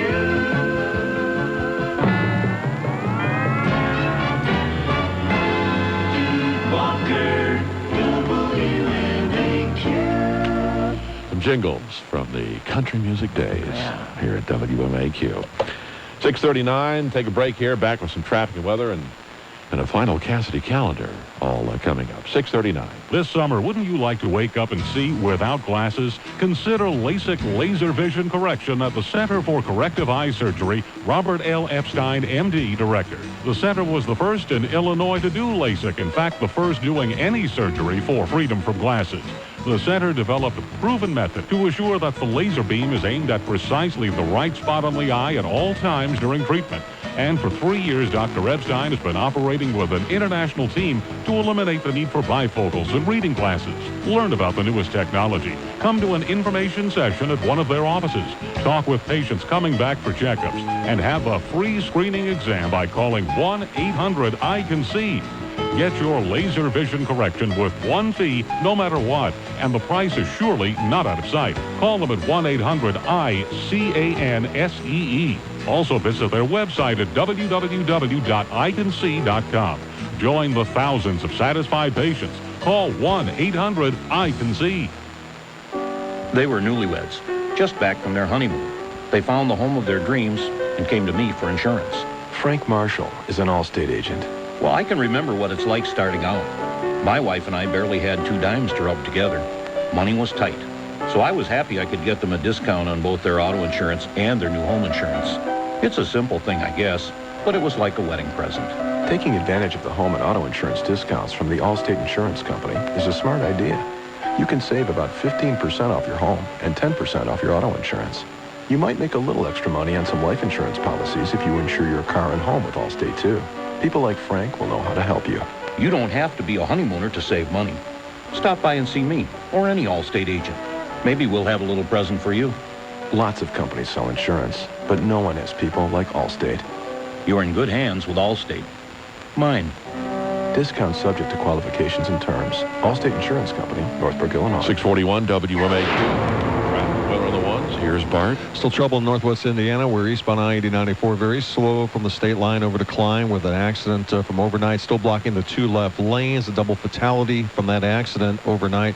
Others were injured, too. Another delay we're watching, the outbound Eisenhower. Costner out to the Tri-States. A Sable car mixed into your delay at Central. That's in the center lane causing problems. Everything else about average despite the rain out there. You may want to allow a little extra time to get where you need to be. This update brought to you by Metro Commuter Rail. Take the kids on a train ride just for the fun of it. With Metro's summer sale, each fare-paying adult can bring up to 3 kids, 12 and under, along for free throughout Labor Day. For schedule information, call 836-7000 or visit them at metrorail.com. That's WMAQ traffic. I want to remind folks that you'll be joining me in WBBM tomorrow morning with Felicia Middlebrooks. We're doing traffic from the chopper. Yes, I'm very excited about that. In the mornings and the afternoons. You do love flying around in that thing. The chopper is a wonderful place to be, and you're above it all and get to see things that most people don't get to see, so it's very exciting for me. All right, we'll see you over there tomorrow morning. Forecast showers, maybe a thunderstorm later. High 77, 67 degrees at O'Hare at 642. To one of our final Cassidy calendars here in a few minutes. But Pam, ready for another WMAQ memory? Oh, yeah. All right. Here we go. March 1st, 1988. Westinghouse joined Chicago's All News Wars. This is WMAQ All News 67. You give us 22 minutes, we'll give you the world. It's 30 degrees and cloudy skies in Chicago at 5 o'clock on this Tuesday, the 1st of March. Good morning. I'm Pat Cassidy, and for the very first time, here's what's happening. Scott Herman was the executive editor day one. I asked him if Westinghouse ever gave serious thought to another format during the 2 years it negotiated to buy WMAQ from NBC. No, I mean, I think when we purchased MAQ, our all-news formats in most of the big markets were so successful and such huge money makers for the company that they were always looking to get back into the Chicago AM market back from the days when we owned WIND. And we bought WMAQ. I was actually the first employee hired for the station, even before they hired the general manager of the station. And they hired me with the intent to go to Chicago and make it an all-news radio station. Group W relaunched WMAQ with a newsroom staff of nearly 70. NBC left behind only a handful of anchors and reporters. The staff that was in place at WMAQ when we took over, even though it was a small news department, was a terrific staff. Oh, without doubt. So we really inherited people like Bill Cameron and Pat Cassidy. Nancy Benson was already there. It's 30 degrees and partly cloudy at 5:20 on this Tuesday, the 1st of March. Good morning, I'm Nancy Benson, and here's what's happening. Construction work begins today on the Dan Ryan. That means 2 lanes will be closed in each direction. The construction work is posing problems for truckers who are being told to go around the Ryan. The north-south tollway is also getting a facelift, and that means some lanes are being... 674 resumes flooded into the station once the intentions of Westinghouse became known. Herman recalls finishing an exhausting day of interviews and auditions, only to arrive past midnight at his hotel room to find more people waiting outside with tapes and resumes in hand. His lieutenants were News Director Jim Frank and Operations Manager Cheryl Morton Langston. They knew they had tough competition. WGN, I think back then, really had the dominant news image in the market, even though BBM was the all-new station. And I think almost from the moment that it was announced that we were coming in, we helped make BBM a better radio station. I agree with that. I always did. I mean, because I was in Chicago before all of this had happened, I wanted to try it again. But I just felt that BBM, they were the only entity around while WGN did have a big news image. BBM was the station that had that had absolutely no competition. To this day, I still think that this station made WBBM without doubt the best station. Yeah.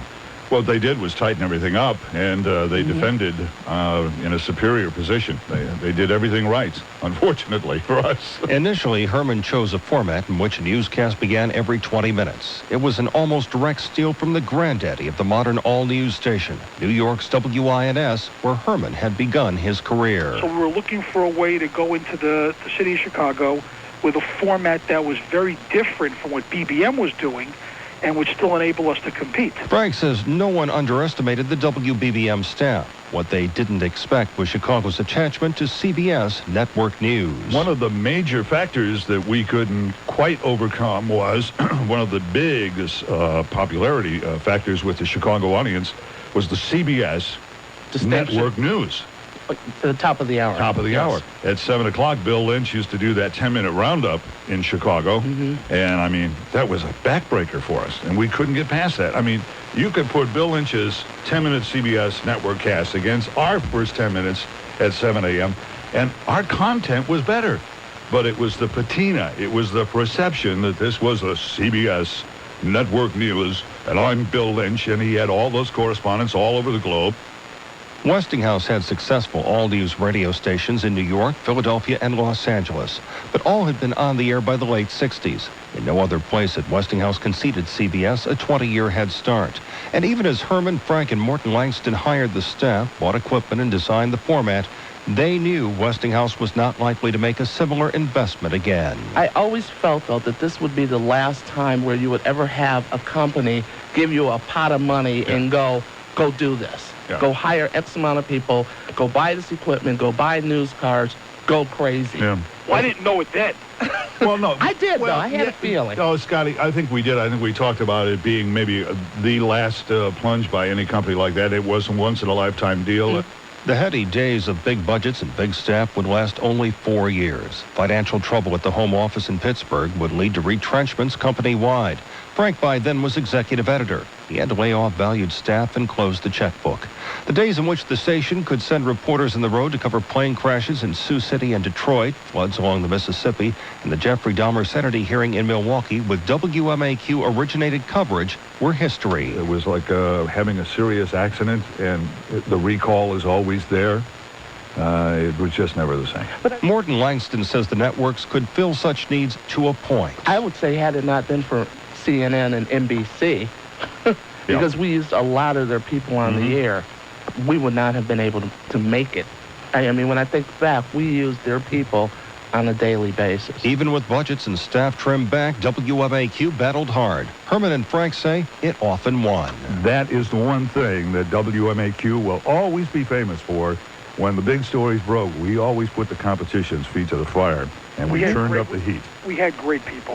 The awards proved it. A Sigma Delta Chi Award from the Society of Professional Journalists, a pair of regional Edward R. Murrow Awards from the Radio Television News Directors Association, and 1 year, 1998, in which WMAQ won more than half of UPI's National Broadcast Awards. Portions of the preceding program consisted of electrical transcriptions. WMAQ, Chicago's #1 station. Another WMAQ memory there. Yeah, Brant, isn't that great stuff? That's our that is amazing to listen to. That's our history, Pat. That's is. our history, the last 12 years. 6:49 is the time. This is Last Morning for All News on WMAQ. Got Jeff Joniak up there in Platteville. How you doing, Jeffrey? Hey, let me tell you just one thing about Scott Herman. The only conversation I had with him, really, was a bad one. Well, then you're the only one I know who ever did. Well, because warm, fuzzy memories. No, I'll tell you why. I'll tell you why. Because I was looking for a sports job in a bad way, young kid. Right. And I made the mistake of calling him like around 7:15 in the morning at a phone number that I was able to acquire underhandedly from somebody. Turns out he had just rolled out of the sack in his hotel room. Oh, you woke him up. And I woke him up. He goes, "Do you have any idea what time it is and what you are doing?" I said, "I guess I do." And that was it. That's why you didn't get the job with That's him. right. See, all you young broadcasters at home, don't do what Joniak did. There's a I limit think it to had aggressiveness. I think it had something more to do with my squeaky voice and lack of experience. That might have something to do with it. That's true. All right. Well, we've got to do a final Cassidy calendar, and we're just about out of time. Bart, you there? Yeah. All right. It's We can do it. Okay. Let's. I'll tell you what. We'll do it, and then well break for traffic and do some more. How about that? All right. Sounds fun. Let's backtrack here. Yesterday, he was 59. Yesterday. Paul Anka. Yes. Wow. Did you ever play any of his songs first time around, or was that before you? That was way before. Now, that was back in your day. I thought he was the polka king. No, that's Bobby Vinton. Oh, Bobby. Oh, see, this is what we're going to miss. Hey, Joniak, Jeff I've got completely missing the mark. Yeah. Joniak, I got Bobby Vinton's hotel room number. You want to give him a call? All right. Yesterday, she was 42. She did this song with Peter Gabriel. This isn't Kate Bush, is it? Yes. Oh. It is. She has such a high voice. She's a very strange singer. She's got very strange. Kate Bush. I thought it was Wendy O. Williams. But Yeah, well, that's not the same category. Wendy O. Williams. Yeah, that's close. 6:51. Hang on, everybody. Do a quick traffic and weather on the ones here. We'll continue. All right, still delays eastbound I-80-94 at about Klein. All lanes are once again reopened, but there was a pretty bad crash there overnight. Westbound I-80-94 slowing Calumet Avenue to the Ford Freeway. Everything else pretty typical out there. It's raining through much of the area, and so it's a little bit slower than usual. That's traffic. All right. And Brant, since you're here. Yeah, I'll give it to you now. It looks like showers across the north suburbs working their way ever so slowly southward. So you see some showers this morning and a chance of showers and thunderstorms this afternoon up to 77 tonight, 66. Evening showers, some patchy fog possible overnight. Beauteous, 6:52. All right. Anyway, Not bad. We did that all within like 40 seconds. Yeah, what a change. New format. Well, we got people still need that traffic and weather, and we're providing that in addition to the memories and other silliness here this morning. 6:52 is the time. All right, birthdays today. He's 57 today. Lobo. Yes. Is that the group or the man? Lobo. Whatever happened to Lobo? I don't know. He mentioned it on his credit card. Hi, I'm Lobo. Did he have a last name? I don't know. I never knew it. I thought that was a group. That's not a group? That's a man? Yeah, well, he was a single performer. A single group. All I have on my sheet is singer Lobo. Oh, So okay. I just Okay, like okay. Cher. Yeah. But it just didn't quite catch as well as Cher did. The Wolf. Medley of his hit, too. Single name people are there out there that you remember? You know? Madonna. There you go. Hey, Pam, were you ever a disc jockey? No. Oh, okay. Because I didn't understand why I'm never winning because Brant and the other guy. The and other you, guy. Cassidy, After all these years, you don't know my name? Jesus. Well, he knows it. He's being That's just part of the shtick. Yeah. that I Langford's wouldn't with us. Hey, recognize. Larry. Oh, Hey, Langford. Jeff. Yes, Jeff, sir. that home phone number I gave you, lose it. Jeff, you get some. You've gotten several. Hey, Larry. Yo. There you go. I thought you were there. Is Jeff feeling bad again? Yeah, he's What else feeling, is new? He's feeling bad. All right. Mr. Joniak. Yes, sir. You complain about the shape of the clouds in the sky. He does. You're Not right. only that they're there, but the shape. Give me that break. His nickname is Groniak, ladies Yeah, and I remember who very gave me true. that name? No. Who? Bonnie Buck. No. Very well chosen, I must Yeah. say. 6:53. Former We're news going to director. pass on news, or business news right here. Futures are all higher. Yeah. Futures Joniak wasn't a disc jockey? No. I wasn't either. Never spun a record in my life. I admit to a little bit in college. Where was your first job, Joniak? First job was in Iowa. What year? Let's see, that would be 1980. Oh, my goodness. I know. A child. Get him a 1984. diaper and get him a pamper and a I got pacifier. tennis shoes older than Joniak's career. WOI-TV in Des Moines. Hey, listen, Joniak. While I was in college. I've got Cassidy and cassette I- recorders Cassidy- older than that. Yeah. Cassidy and I have been around so long that we're going back into diapers. Well, you I start used to listen out to and Brant you when I was a kid. Yeah, me too. Now that's embarrassing Very news. young child. Oh, yeah, I meet people all the time. Oh, I remember you and the Good Morning guys back then. I was forced to listen because my mother loved you guys, and she controlled the radio. I've heard that a few times. I listen to WMAQ while eating malto meal. Yeah, exactly. Well, All I know considering is the radio goes. I've got tapes of Larry Langford. I told Shut him up. this, where and because I was a meteorology major, and this was just Mr. before Weatherman. I went to college. That big snowstorm of what, 77? Was it 77? 79. 79. Okay. Oh, yeah. And he was on WIND, and they were. You really have that, Jeff? Yes, I do. The Well, I'll be nice to authoritative you. I Larry want that. Langford telling me I was able to stay home from school for another day. Oh, my goodness. How neat. I will get a copy of that before Oh, we you disappear. have to. Oh, you have to. 6:55 now. How about another birthday? He's 54 today. Gary Lewis. Yeah. From, And the Playboy. right. Yes. These are way too hard. No, He has a famous these are father. Old people. Hey, everyone just let Jeff have this by himself. Who's Gary Lewis's famous father? Jerry Lee. No. Well, you're kind of close. He's a good bluff artist. You got the Jerry first name Lee. right. Oh, man, that We'll goes give you a down in clue. history. How about Marathon? I know. Okay, if it's Jerry Lewis, but Jerry, I figured, is the musical family. Yeah, no. Not Jerry Lee Lewis. All right. Jerry Lewis. I wouldn't say Gary Lewis was that musical, though. Well, He you know. cut a He had couple of contacts. songs. Let me ask Yeah. you this: Few did records. Jerry Lewis ever cut an album? I no. think, Sure he did. well, sure. He used to sing with Dean Martin when the two of them were Yes. out there. Yeah, he wasn't very good. And then again, And he Dean always was very sings, drunk, so what difference did it make? Right, and then he always does on his telethon. Doesn't I'm he always here- do Smile? 6:55. I'm here Yeah, to. his theme song? I'm here to provide comic relief. And you You're do doing it a good job. out of innocence, too, folks. When he said Jerry Lee, He meant he it. was serious. He meant it. Which We is don't better know than this. Jerry That's Jeff part Walker. of. We don't know this. We don't know this. 6:56 We don't now. know what. Theater of the mind. We'll do You some were sports innocent? here. Jeff, Actually, Jeff, Yes. I have to say this to This all is the world. getting out of hand. Yeah. isn't No, it, I'm gonna Pat? this is No. way all out the of world. hand. Oh, You are such a delight to deal with Isn't and he? talk to because either you do the best act he does. in the world, Honestly, or you are I- just listen, the most he does. innocent He does. individual No, hey, ever created. people want to know, and the truth is, yeah. Whenever he says his stuff, he winks at you. Well, So, all the you know, caveman sexist stuff, yeah. Yeah. But as far as the Truth is- calendar and guessing wrong, that's true. Truth is, you'll never know. You'll never know. Great. Well, I've got a lot of time off now. I think I'll crank up my spies and we'll come up with a report on you because I have. If anyone has spies, I have You do. spies. That is true. 6:57. Brand, are you still there? Yes, sir. All right. You got Just more? enjoying the conversation. I Got any more there, Pat? I got more. I got Good. more. Let's You gonna do do it. a mini? Can you do a mini sportscast Oh, here? sure. Sox rally 3 times to beat the Anaheim Angels last night, 11-7. Cubs a 3-1 win. They've acquired Rondell White, but they got to sign him by 10 a.m. this morning. And that's really all you need to know. Yeah. Okay. That's it. 6:57. All right. Get All right, back to I'm the gonna important Jump stuff. to tomorrow. I'm gonna have to run, Pat. Oh, okay. Okay. Let's see you, Brant. He's got to service one of his other Yes, he does.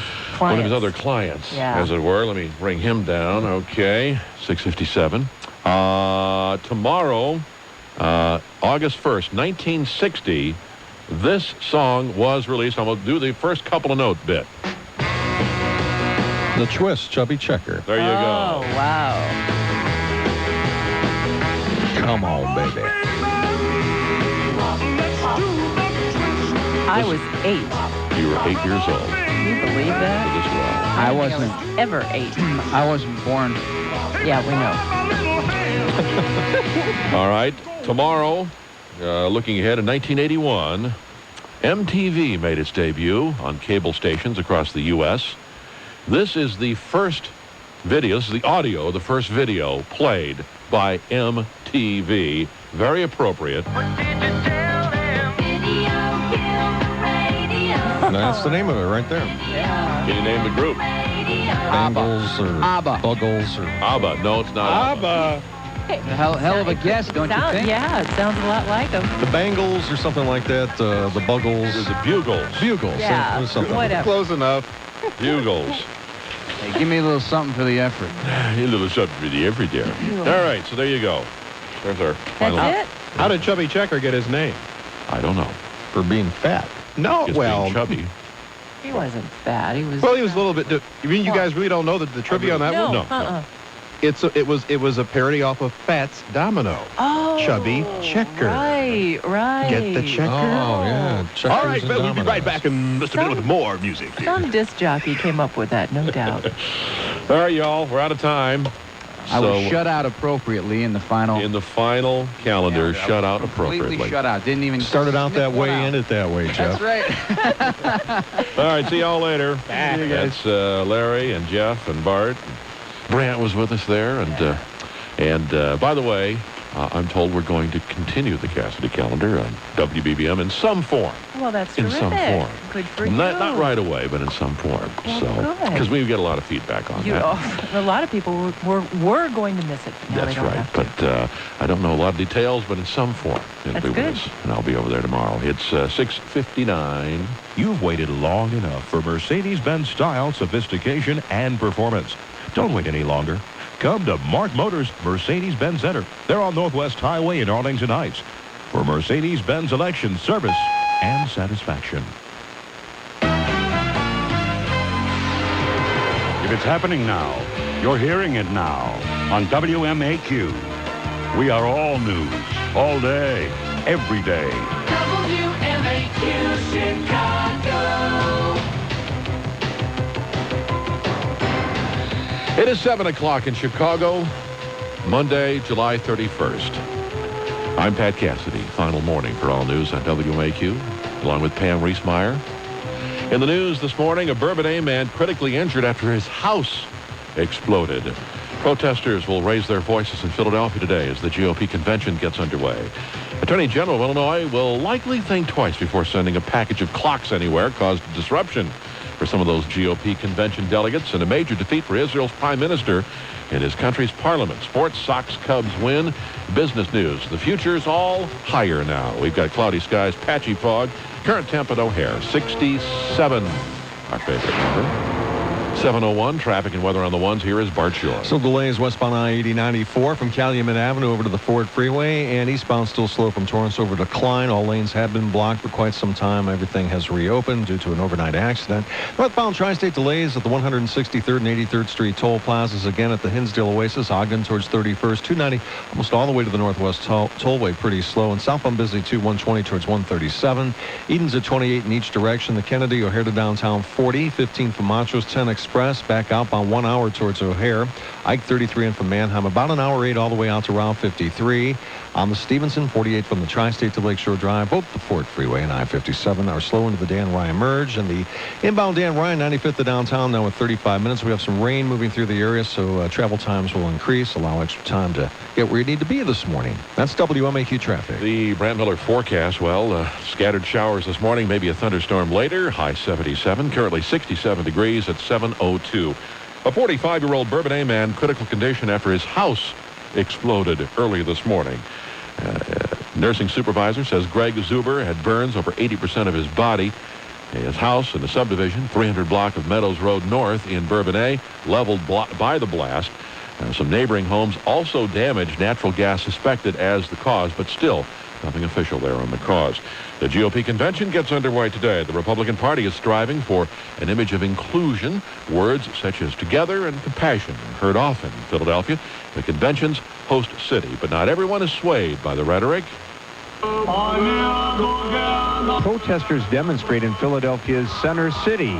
By week's end, tens of thousands will have come here to advocate for abortion rights, gun control, and other issues they feel the Republicans are failing to address.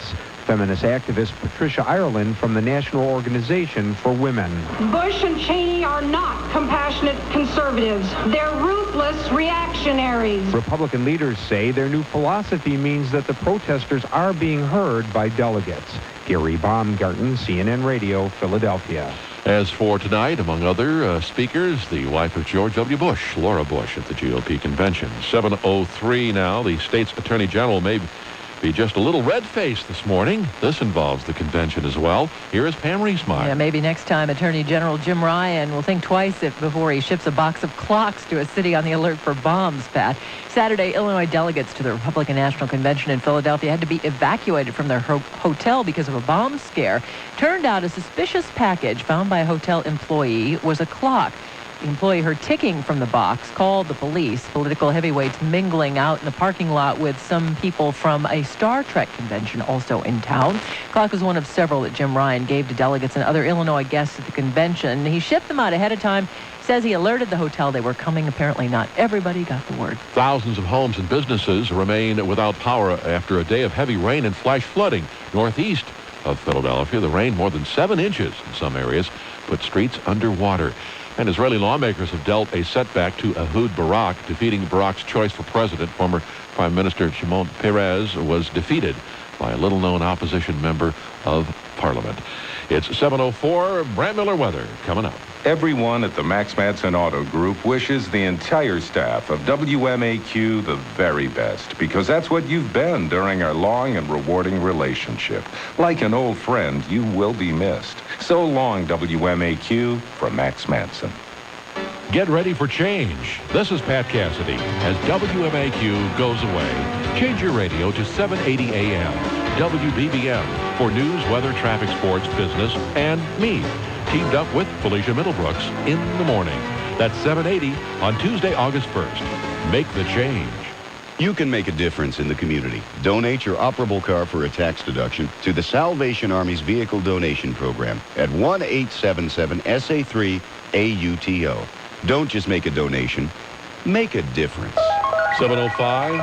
Check the weather forecast for today and the week ahead. Here live with the latest, Brant Miller. And here's what's happening across the northern suburbs. The more moderate rainfall, Pat, is falling across, it looks like, southern portions of Lake County, Illinois, northwest Cook County, across McHenry County and northern DeKalb counties, and even northern Kane County. There's a line of showers, and that's all pinwheeling off to the south and eventually wrapping around the southeast. So we'll see showers in the southern suburbs. If you're not seeing anything right now, it is coming. 77 degrees the high today. Showers around, cooler at the lakefront. North winds at 5 to 10. Could even see some showers and a possible thunderstorm this afternoon. This center of low pressure is off to our east, and same old story like we had all weekend. 66 tonight. Evening showers, patchy fogs possible overnight. Light winds and down to 66. 81 tomorrow, partly sunny, cooler at the lakefront, a little lake breeze. And late in the day, clouds will increase. By Wednesday, another chance for showers and thunderstorms. Another system dropping out of the northern plains. 83 the high Wednesday. Thursday, 77, maybe some morning showers, then partly cloudy.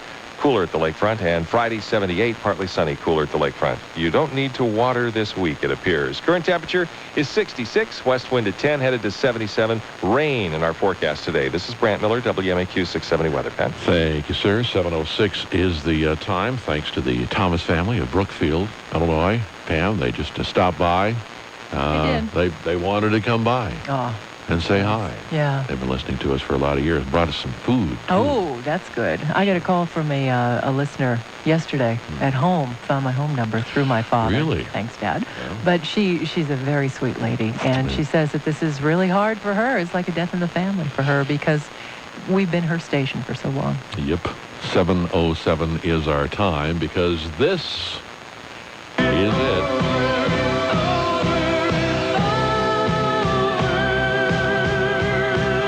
But not awake. Looking back fondly at the history of this radio station, WMAQ. That's the closet door.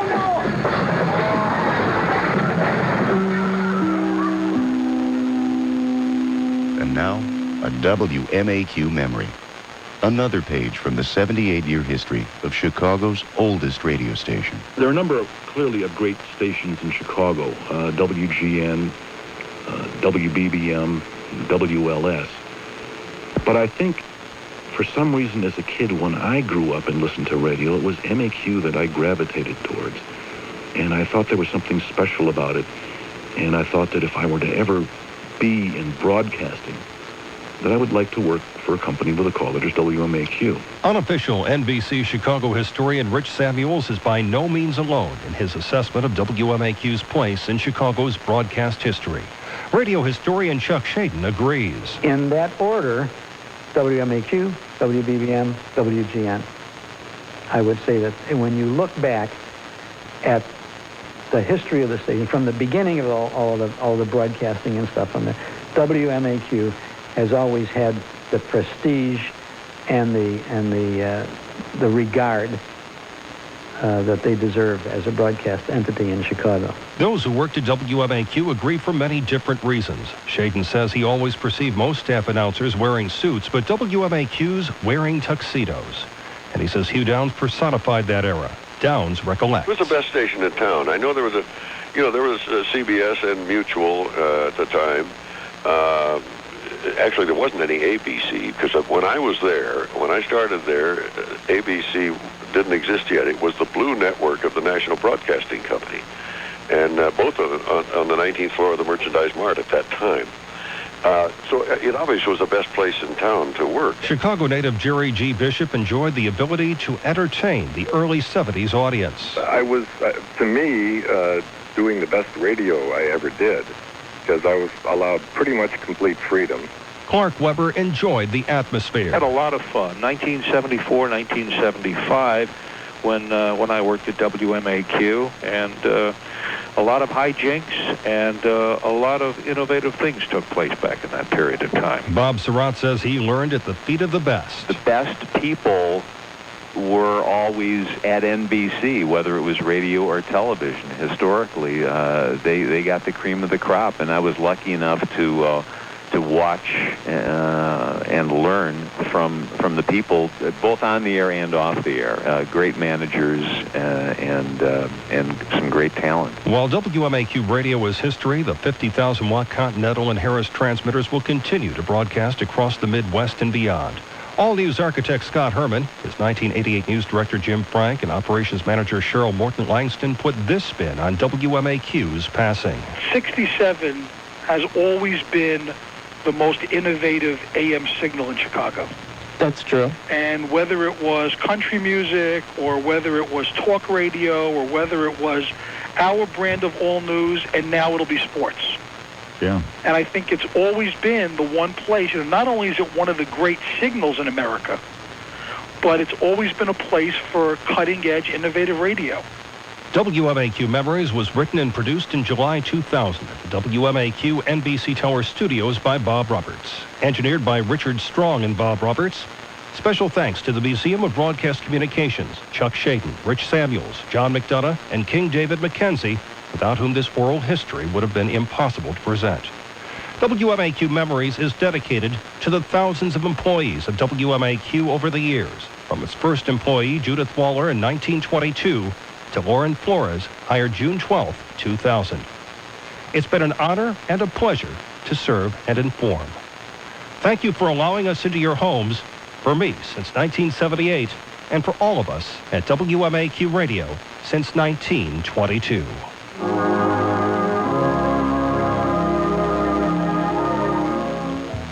Hi, folks. This is Hank Snow. Welcome to my world, my country music world. From the heart of country radio, WMAQ. A lot of memories, folks. 7-Eleven. Traffic, weather on the ones. What's going on, Bart? Well, the Edens Expressway, 30 minutes either way you go. The inbound Kennedy, O'Hare to downtown at 37. Back up on 54 out towards O'Hare right at the junction. There's a crash off to the shoulder causing some problems. Eisenhower 35 in from Manheim at Sacramento. A crash off to the right shoulder. Back up on the about an hour 8 all the way to Route 53. Stevenson 48 from the Tri-State to Lakeshore Drive. The Ryan at 35 minutes. Downtown Jackson and Roosevelt. A crash with injuries. That's WMAQ traffic. The forecast for today, Brant says showers this morning, thunderstorms later, possibly. High 77, 66 degrees at 7:12 on WMAQ. Call letters, we must ask questions. The call letters selected by Herbert Hoover, That's hard to believe. But Secretary of Commerce. How about that? Pretty amazing. This time tomorrow morning, it will be a sports talk, WSCR, and if that's your cup of tea, stick around. It's great stuff. News is your thing. Well, hope you'll join me over at WBBM tomorrow morning with Felicia Middlebrooks. 7:13 is our time, but we've got more memories, lots more to do between now and then. Now, I've got this tape here, Pam. This is you, and I believe this is on the O.J. Simpson trial. Maybe. Which is something that you were really at the center of our coverage on, and really, in its time, made WMAQ the most listened to radio station in town. Almost as good as the Persian Gulf War in terms of ratings gathering. 7:13 on WMAQ, another memory. Back to traffic after this. That's the class of Joe.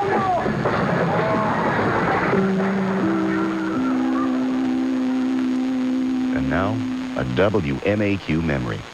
Another page from the 78-year history of Chicago's oldest radio station. Emergency helicopter on the scene. We're getting words from some other avionics that there are more helicopters possibly on the way right now. And as we see the blades start to turn on the one that is in the ground, we see emergency crews huddled around this bus completely. They appear to be tending to the people wounded on the scene. Loyola Medical Center is just arriving with their emergency medical chopper now. October 1995 was another month in which WMAQ proved its mettle as an all-news station. For months, WMAQ had broadcast the trial of Football Hall of Famer O.J. Simpson for the murders of his ex-wife Nicole Brown and her friend Ron Goldman. The histrionics, the showboating, the tactics of prosecutors and defense lawyers captured the attention of the city and the country. Ironically, one of the most explosive days in the trial was June 12th, the anniversary of the murders, when the defense introduced the tapes of prosecution star witness Mark Furman, purporting to show him as a racist. This is a blockbuster. This is a bombshell. Surely the biggest red herring that ever was. Defense is less interested in proving that Detective Furman is a racist. Do you honestly believe? Than we are in proving that Detective Furman is a liar. Are we all fools? Do they take us all for morons? People offer to stipulate that he used the word, and they still have no substantial evidence of any police conspiracy. The only road to take is to proceed with a complete recusal. They have decided that Judge Ito should no longer sit on this case. With their insistence on the use of these tapes, they have forced us to litigate an issue that directly involves the spouse of this court. Just when you thought we couldn't have anything crazier happen. There are no red herrings. I would love my wife dearly, and I am wounded by criticism. Okay. This is about credibility, not about race. Truth we are searching for is who murdered these people, not who is Detective Furman.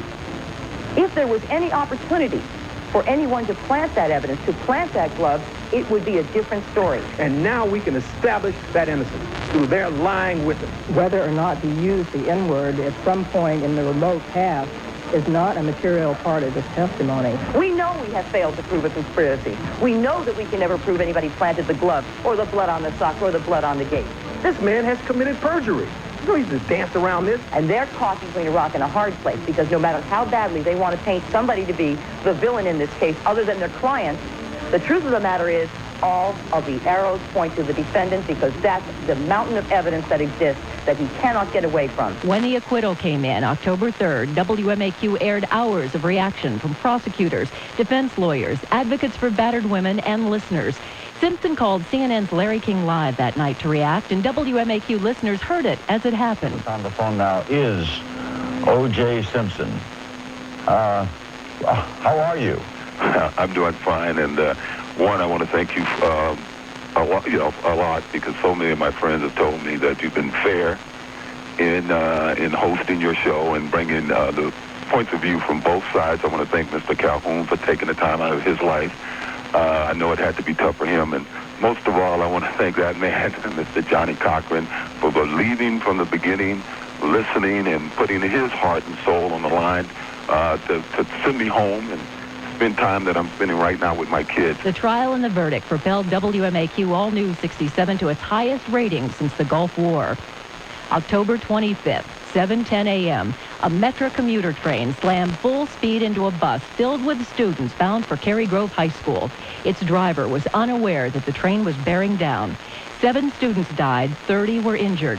Ironically, Fox River Grove's police chief was watching the crossing because of concerns about the gates, something WMAQ quickly discovered. Traffic chopper reporter Tom Johnson was overhead within minutes. Within an hour, reporter Doug Cummings saw graphic evidence that some children would not make it.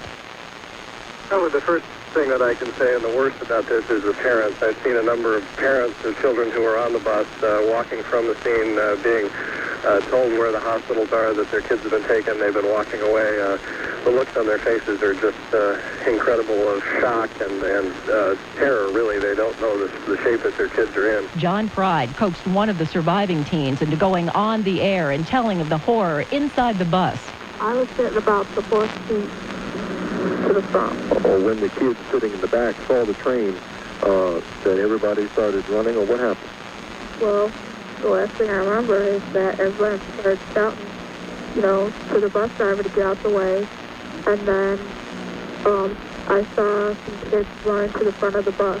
And then the next thing I know, I was on the floor. Reporter Jim Gouda spoke with another bus driver.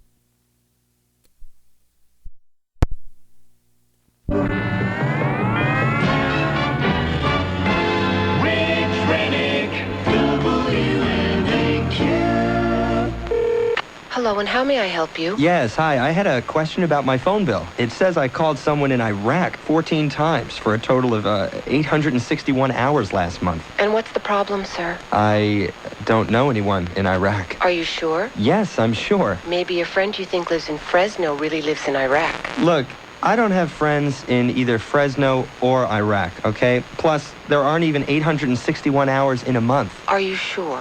And you're going to trust your business's high-speed internet connection to the phone company? Instead, try Concentric's Business Class DSL. We offer everything from complete office installation to on-call 24-hour technical support, all starting at $99 a month for business packages and $69 for home office. Call 1-877-GET-XDSL or go to concentricdsl.com. Can you help me at all? Sir, I can't help it if you don't have any friends in Fresno or Iraq. There really is a difference in DSLs, and we're it. Concentric, your internet service partner. DSL service by Covad. Pat Cassidy has been waking up Chicago for more than 20 years, but he's not stopping now. He's just moving up the dial from 670 to 780. Tune into News Radio 780 WBBM on Tuesday, August 1st, when Pat Cassidy joins Felicia Middlebrooks, mornings on WBBM. Chicago's two great morning voices together at last on 780, News Radio 780 WBBM. Tuesday, August 1st, make the change. This time tomorrow, 7:25 is our time here on WMAQ. And joining me over there, this man right here. In fact, you're already over there, kind of, Jeff. Yeah, it's been that way now for better than a week. Doing Bears for updates from Plateau on WBBM as well as here. And believe it or not, there's football on Saturday in East Rutherford, New Jersey. Bears and Giants with a 4 o'clock pregame on WBBM. It took longer for them to get used to him than it will. The BBM listeners needed kind of a slow, gradual up. Yeah, for Jeff. Fit right in a heartbeat. But Jeff's an acquired taste. They had to build up for Jeff. Anyway. Wow, so, I am really getting hammered.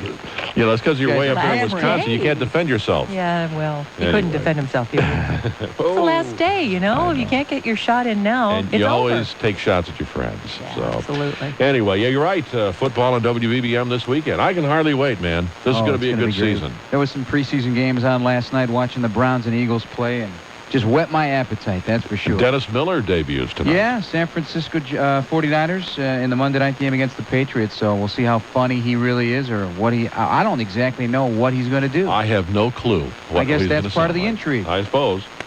Anyway, what you got for us? Sox a winner last night. They do it in comeback fashion. Down 6-2. They get 2 in the 8th, 3 in the 9th, and 4 in the 10th to finish off the Angels 11-7. Mark Johnson, the hero, at least in the 9th inning, a 2-run double. Then a 2-run single by Jeff Abbott finished the job. The Sox 10.5 games up. They stopped their 2-game losing streak. And the Cubs win again, 3-1. They knock off, who the heck did they play last night?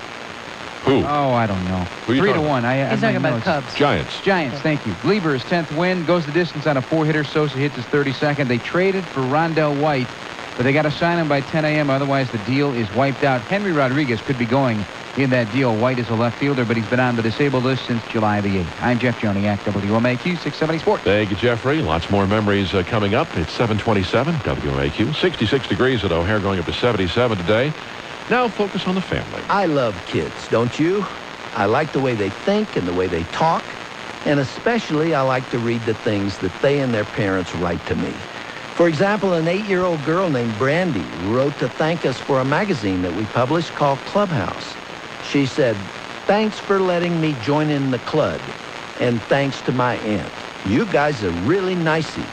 I enjoy those magnanines. My hobby is cledding rocks and stunning about the rainfostes. And my favorite subject in school is spelling. Another little girl came home from the pediatrician and told her daddy that she got shots that day for mumps, measles, and rebellion. Don't you wish we had an inoculation for that? And then a mother wrote to say this: perhaps there should be a uniform word for potty when children have to go to the bathroom. My 3-year-old has been taught to refer to that act as a whisper. Well, his grandfather came to visit us, and in the middle of the night, my son came to his bed and said, "Grandpa, I have to whisper." Well, not wanting to awaken his wife, he said, "Okay, whisper in my ear." And he did. These delightful moments are what make child rearing so much fun. If your kids have said funny or clever things, I wish you'd send them to me. This is Dr. James Dobson for Focus on the Family. It is. Which a 3-year-old called Poke Us in the Fanny. 7:29. Murray and Treadle's Weather Command has been providing detailed weather forecasts to clients throughout Chicagoland and the nation for over 50 years. Personalized service and accurate site-specific forecasting have been the keys to Weather Command's success. Meteorologists are available for consultation 24 hours a day, 365 days a year. Clientele include commodity traders, attorneys, municipalities, utilities, golf courses, candy companies, railroads, landscapers, snowplowers, and WMAQ radio. Murray and Treadle's Environmental Applications Division installs and maintains weather monitoring equipment and performs air pollution modeling and monitoring. Climate data and studies are also available. To find out more about services that can help your company earn or save money, call 847-446-1606. To speak directly with a professional meteorologist 24 hours a day for a fee of $2 per minute, call 1-900-976-RAIN.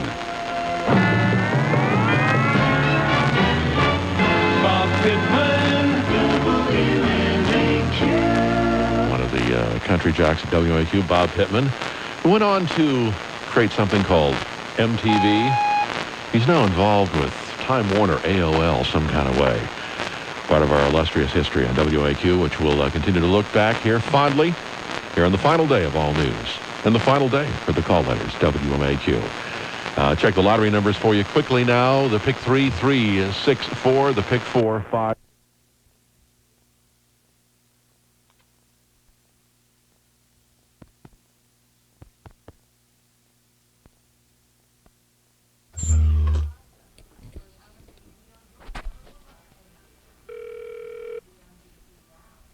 Hello, we are not available now.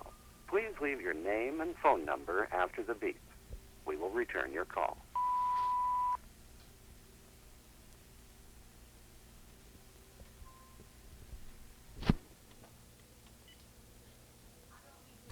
To New York.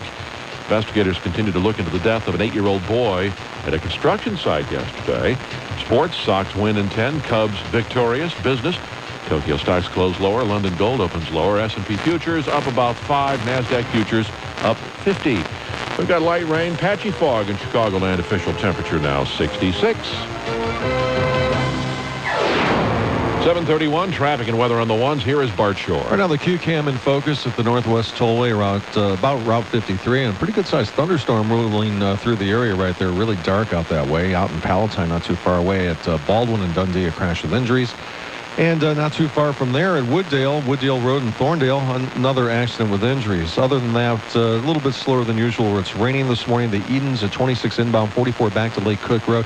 Inbound Kennedy, O'Hare to downtown at 40, 22 from Montrose, 18 express lanes. Back up on the Kennedy, we're at about an hour towards O'Hare. The Ike at 42 in from Manheim, 52 back to Manheim, hour 11 all the way out towards Route 53. The Stevenson at 48 from the Tri-State to Lakeshore Drive. Dan Ryan, 95th to downtown. Travel time now at 30 minutes, and nothing really too unusual to report on the tollways. About what you'd expect for a Monday morning. That's WMAQ traffic. And the forecast, well, kind of gloomy. Showers this morning, thunderstorms later, high 77.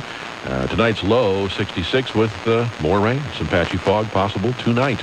Right now 66 degrees at 7:32.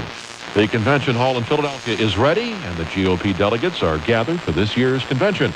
Correspondent Dan Rather of CBS points out that conventions have become theatrical extravaganzas. What we have here is a wonderful show, and don't misunderstand me. I have a great passion for American politics. I love looking back over the convention floors we're doing here today. So bright, what a set.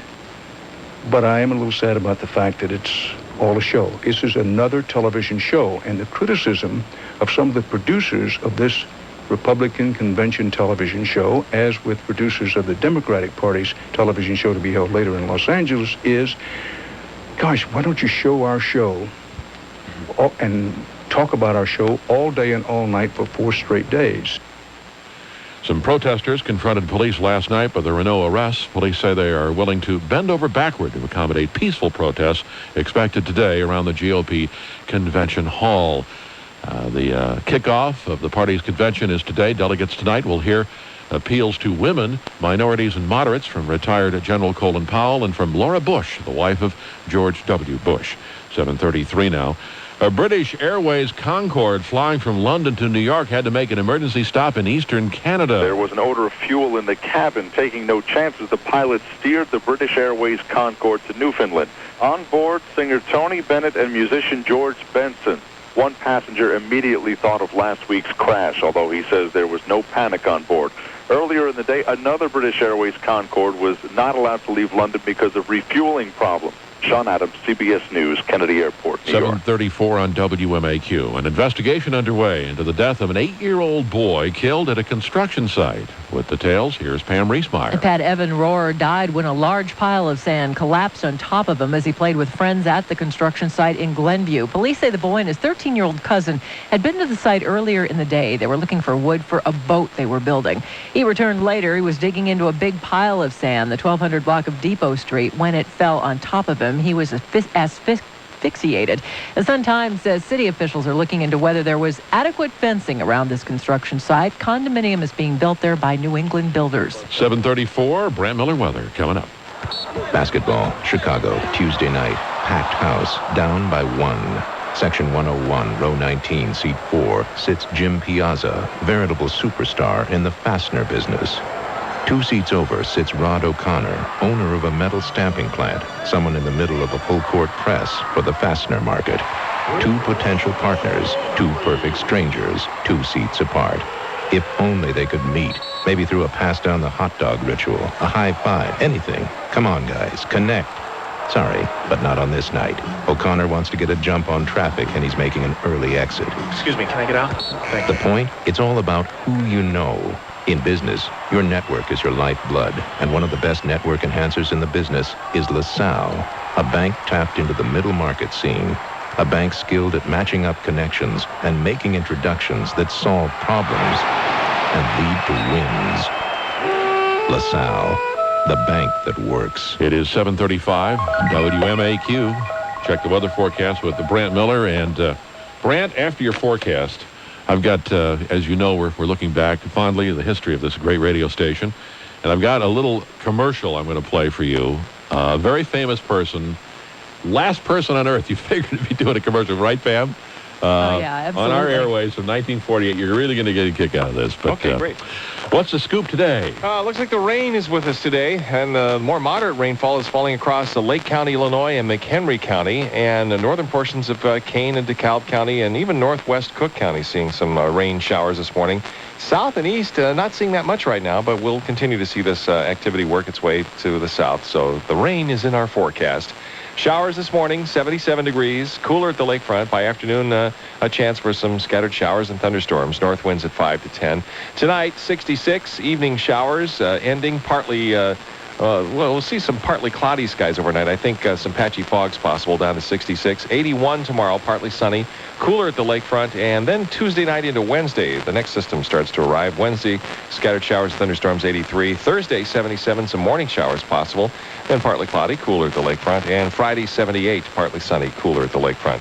Current temp, 66. Some rain around Chicagoland, headed to 77 today. This is Brant Miller, WMAQ 670 weather. Pat. At 7:37, as we look back at our history on WMAQ, this is the final morning for all news here. Sports talk this time tomorrow morning. I invite you to stay tuned for that if that's your interest, or join me over at WBBM for news starting tomorrow morning with Felicia Middlebrooks. But looking back at our history, Pam, comedian Ed Wynn made his radio debut right here on WMAQ. No kidding. No kidding. As we mentioned, first Chicago station to carry play-by-play baseball at Cubs game. Famous names, well, we've talked about them. Hugh Downs. Right. And an individual named Myron Wallace. 1948. Myron Wallace. Now, I'll play this tape and reading a commercial and see if you can figure out who Myron Wallace is. I think you... Here is Myron Wallace. To candy lovers, there is always one special candy treat which stands out over and above the rest. And all over the country, candy lovers of all ages have long considered a Forever Yours candy bar just such a special thrill. You figure out who it is? No, it should be obvious. Mike Wallace. This is before the days when news people stopped doing commercials. Yes. Tom Brokaw refused to do them on the Today Show. I don't know if he was doing news at this time. I assume he Mike Wallace? I think Mike Wallace was doing a lot of things. I think he had a talk show with his wife. Yes, he did. For a while. And this could have been during that era. But yes, this is Mike Wallace, the Mike Wallace of 60 Minutes fame, reading a commercial on WMAQ in 1948. Listen to the delivery. It hasn't changed. For each bite of Forever Yours is rich with the delightful flavor combination of a thick, dark chocolate coating, a golden layer of smooth, creamy caramel, and a soft, rich nougat center abundantly flavored with real malted milk. It is this combination of the dark chocolate, creamy caramel, and soft nougat that makes every bite of Forever Yours a real taste thrill, right down to the last delightful flavor that lingers in your mouth. Treat yourself to the enjoyment that is Forever Yours. Can you imagine? Mike Wallace. Wow. Myron Wallace. Yeah. WMAQ. I think he's supposed to talk with someone later today. I think he's going to be on this afternoon from 3 to 6. Bill Cameron and Larry Langford will take us out, so to speak, till 6 o'clock with live program. And then from when radio was, we'll have a lot of greatest hits up until, tomorrow morning, actually. Right. Oh. 7:39. Take a break here. Be back with some traffic. Pam. What? Got a little venture going here. Tell us about. You want to talk about that? Yeah. Oh, okay. And we'll look back finally. Another WMAQ memory, something that's a memory for a lot of people, probably many listening right now, our country music days. You're going to want to stay tuned for this, folks. 7:40. Everyone at the Max Madsen Auto Group wishes the entire staff of WMAQ the very best, because that's what you've been during our long and rewarding relationship. Like an old friend, you will be missed. So long, WMAQ, from Max Madsen. I would never say anything that I didn't believe. That's Hall of Famer Mike Singletary. The Trane air conditioner has been outstanding in our home. We don't have to worry about it being too hot or too cold, but just right. That's what you'd expect to hear from a bear. With Trane, you can feel the difference. Its reliability, being hassle-free, being very efficient. In fact, the Trane XL 1800 is the world's most efficient air conditioner. It could save you up to 67% of your current cooling costs. I would be very hard-pressed to believe that there could be a better system. Trane XL air conditioners. Don't settle for anything less. Oh, yes. It's hard to stop a train. Get a qualifying Trane air conditioner and get a free warranty that covers all parts and labor for 10 years. Hurry. Offer ends August 14th. For a free estimate, call your participating Trane dealer at 1-800-GET-A-TRAIN. That's 1-800-GET-A-TRAIN. It's hard to stop a train. 741 WMAQ. Special guest on the phone. Talk to her in a sec. First traffic and weather on the ones. Here's Bart. Pretty bad crash in Elgin, westbound Route 20, slowing about a half mile into State Road 31 over there. Police say they're in the process of clearing it, and they're out there directing traffic, but big backups this morning. Other accidents in Palatine, Baldwin and Dundee, Wooddale, and Thorndale. QCAM looking out at the Northwest Tollway around Route 53. A thunder boomer going through the area, and traffic a little bit slower than usual because of that. And everything else slowing down where the rain is this morning. This update brought to you by Suncoast and Musicland. The movie that made you afraid to go in the water is back. Don't miss Jaws, the collector's edition from Universal, available now on VHS and DVD at Suncoast. It's where you buy movies. And that's WMAQ. WMAQ traffic. Forecast, a rainy day today, high 77, 66 degrees at 7:42. To the news line we go. Carol Marine. Morning, Carol. Good morning, Pat. Well, this is it. I know, and it makes me really sad, because you and I go back to the time when WMAQ was in the Merchandise Mart. Sure. And we were both working in that building at the time. So, I just called to wish all of you guys well because you're all such talented people, and I know there's life after this, but it's hard to say goodbye. Well, thank you very much, Carol. I appreciate it. I know Pam does. Larry Langford's over Carol, here. you're one of my heroes. Hi, You always Carol. were. Good morning, you guys. As a person who's experienced something ending, all I can tell you is there's something on the upside. You're going to figure it out, and it's going to be great because you guys are great. Well, thank you, Carol. And coming from you, it makes it extra special. It really does. And I'll see you over there at WBBM. Well, yes, you will. Yes, you will. I'll be on doing the news with Felicia in the morning over there, so I'll probably bump into you in the hallway there. In television and in radio, it's sort of circular, isn't it? You always end up bumping into each other some new place. There are 102 people in the business and 99 jobs. I always said that. That's absolutely true. And those other two people are finally sleeping for a while. Yeah, I think there are 88 jobs now, Larry. Things are shrinking. Well, it's changing, but it's going to be good whatever it turns out to be, and you guys have been great. Thanks, Carol. All right, Carol Marine. That means Checking a lot. in. She's Yes, been, it does. oh my gosh, she was one of my heroes. Yep, she still is. Yeah. Larry's wearing a suit. Oh, my goodness. Uh-oh. Serious suit for the benefit of the radio audience. This happens about, this is a nice suit, a dark suit. I don't think I've ever, black. I don't think I've ever It's seen appropriate, I think. Yeah, I'm in black suit too. today. I'm in black too. Hey, I don't think I've ever seen him in a suit, Pat. I have, but it's Really? very, very rare. Yeah. Very rare. Very nice. There are people out there that know me in the cars who are driving off the road. 7:44 is the time. You're right. Want to play another memory here, country music, in just a second here, but tell folks what you're going to be up to, Pam. Oh, well, over the weekend I had a thought. I was talking to a friend who's putting an antique business online, and she was talking about setting up a computer, buying a computer. I thought, you know what, I could tell people how to do that. I know a little bit about You know a systems. lot about and, it. I'm not certified or anything, but I figure, and then I could help people kind of basic training in Windows and figuring out, what does it mean when my computer does this, and so I thought that's what I do. All right, So? and people can get a hold of you, email. Yeah, I put together a little thing on Yahoo. Computer Help for You is what I'm calling it for now. Computer Help for You. That's pretty at basic. Yahoo.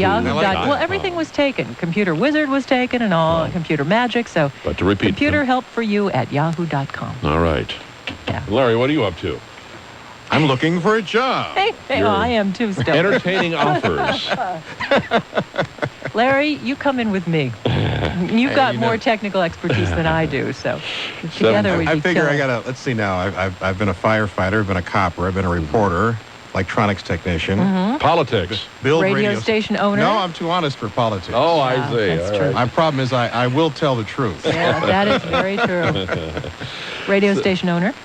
That's right. Yeah, a Got little. a radio station over in Michigan. If anybody's over in southwestern Michigan, you can turn on 910 and get the best oldies in the world. All right. Larry Langford. I can actually get my call letters on this radio station now. And what are they going to do? Fire me? That's right. Ladies and gentlemen, it's 910 a.m. WGTO. Good time oldies. GTO, Very just like the old clever. Pontiac. Good time. Good set of call letters, huh? Yeah, great. I weaseled those. Almost as good as these. Did you know who picked out WMAQ's call letters? Do you know? It would have been somebody, probably somebody in Commerce, This because is that's really where cool. they were issued by Commerce back then. Right. Herbert Hoover. Really? How about Picked out our that? call letters. Wow. We must ask questions, right? That's right. 7:46. Who is the picked out time. WGU? I don't know. I don't either. That was the original set. 7:46. Let's play another WMAQ memory. What do you say? Something close to my heart in particular. The Country Music Day. So you go. A lot of people have a lot of fond memories, though. We'll do that. We'll break in the middle of it and do traffic. So 7:46 now on good old WMAQ. That's the class of don't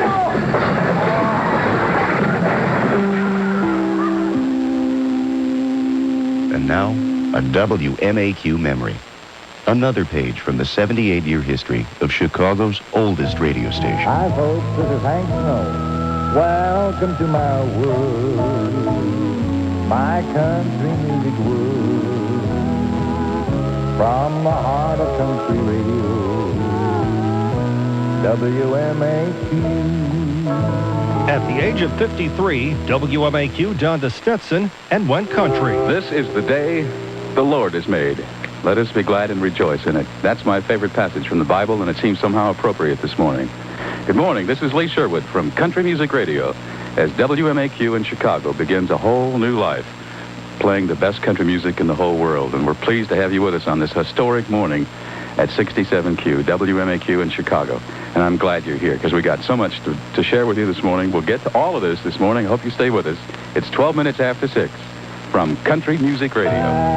January 15th, 1975. Radio historian Chuck Shaden remembers how eyes rolled in the executive suites of many Chicago radio stations. Well, it was struggling like a lot of radio stations was struggling at that time, trying to find something. When WMAQ first went to a country format, everybody thought that was going to be the end of the world because of this prestigious radio station now doing country music.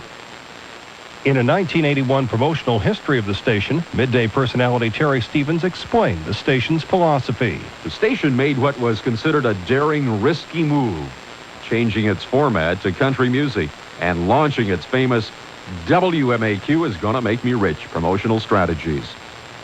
But the station made another daring move. It applied a new concept to country, one that had been tried and verified by rock. Play the hits. Soon, country music sped up its urban and modern appeals with new stars, arrangements, and lyrics.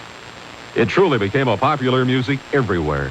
Shaden says even before the station was purchased by NBC, WMAQ tried to appeal to the rural audience. You had a long-running program called the National Farm and Home Hour, which was really a program that was, in a way, a concession to WMAQ's 50,000-watt powerhouse signal. And in the Midwest, we had a lot of stations, not a lot, we had a number of stations that had 50,000 watts, clear channel, and they were serving the Middle West. They were serving all the farmers in the great, vast breadbasket of the country. And in previewing WMAQ's fall 1953 schedule, staff announcer Hugh Downs made passing mention of a country show. One of the newest shows, Bill Bailey represents something new in WMAQ's musical programming. With one or two notable exceptions weekly, the idea of featuring country music on WMAQ was hardly given a thought. But as Bill Bailey himself says, there's just no use in trying to argue with it. More and more sophisticated folks are coming to love the simple, purely American country music. And I aim to dish up a heaping platterful every day. But the plunge into country in 1975 was a complete transformation. The programming direction and promotion was like nothing WMAQ had seen in years. And it all hinged on one of the best remembered slogans in Chicago radio history. The new WMAQ with something new for the greater Chicago area. Cash call with $10,000. And it can all be yours. When your phone rings, pick it up and answer with the phrase, WMAQ is gonna make me rich. And we will. When we call you and you answer your phone the right way, WMAQ is gonna make me rich. We'll give you $10,000 cash. Free money. $10,000 for you from WMAQ.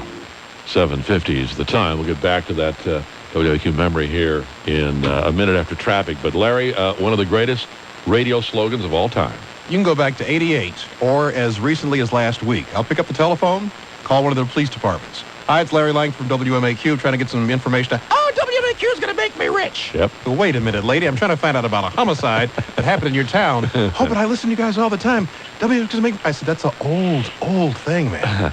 And, you know, what was really funny at the time, that we carried that slogan for a number of years. And then some genius somewhere, probably in New York, said, we got to freshen it up. Let's get rid of that. Yeah, retired it. Right. And then we went to... Those network heavies. Went to this. Everyone's coming up a winner. I don't remember that. That's right. That's my point. That's the problem with network radio. They rise to their level of incompetence in New York. Now, and then that didn't really catch on, and people, the experts said, maybe we ought to go back to that MAQ is going to make me rich and somebody got paid a lot of money for both decisions. 7:51.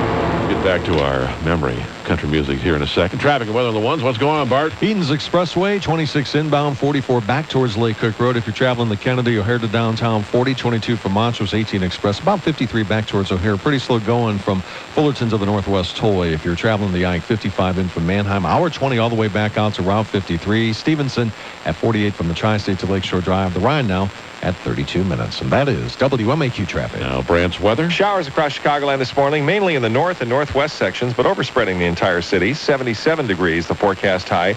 A chance of showers and thunderstorms this afternoon. North winds at 5 to 10. It'll be cooler near Lake Michigan. And then tonight, evening showers, patchy fog possible inland, and 66. 66 the current temperature. Light rain, patchy fog. 7:52. WMAQ, our final morning of all news. Tomorrow morning, this time, you'll be hearing a sports talk on WMAQ and good sports talk. So if that's your thing, stick around. News is your thing. I expect it is. That's why you're listening.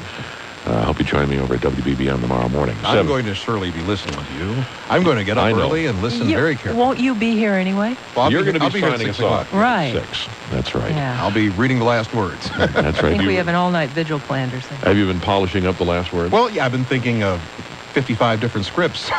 This is like that, one small step for man kind of thing. Yeah. People are going to remember what he says. I guess. I am anyway. 7:53. I hope I don't screw it up. Yeah, I'll be fine.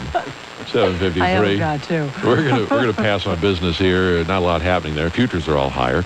Let's get back to our WMAQ memory country music days, y'all. WMAQ personalities used a friendly, low-key delivery. Sherwood asked his personalities to attend a truckers' school in order to be able to identify with one of country music's constituencies, truckers. Overnight DJ Fred Sanders took it to heart and lasted 13 years. WMAQ music with Ray Price. I'm going to send that out for Rhoda Gray in Evanston, one of our friendly listeners, and been a listener of mine for a long time now. Thanks for calling, Rhoda. We appreciate hearing from you. If you want to get in touch with us here at WMAQ, the number's 591-9695. It's your radio station. We're interested in what you have to say and what you want to hear and just what's happening in your life this morning. My name is Fred Sanders. Yeah, this is the radio station where you can win 20s and 50s and $100 bills. You just keep tuned. You'll find out how. WMAQ, 23 minutes after midnight. I've got one here for Kathy and Charlie Garrison by Merle Haggard. They live down in Mantino. WMAQ, that's Merle Haggard and the Grandma Harp. All right, 25 minutes after midnight, Fred Sanders time. WMAQ, 1230, the Fred Sanders Wednesday morning show. What is today? The 22nd of January. It's a great morning for you to be with me. WMAQ, that's Jeannie Riley doing a number for you this morning. The Fred Sanders Show. It's 27 minutes before 1 o'clock. WMAQ, Bobby Vinton. My melody of love is your melody of love, huh? It's 24 minutes before 1 o'clock on your radio station, WMAQ, the place with $10,000 to make you rich.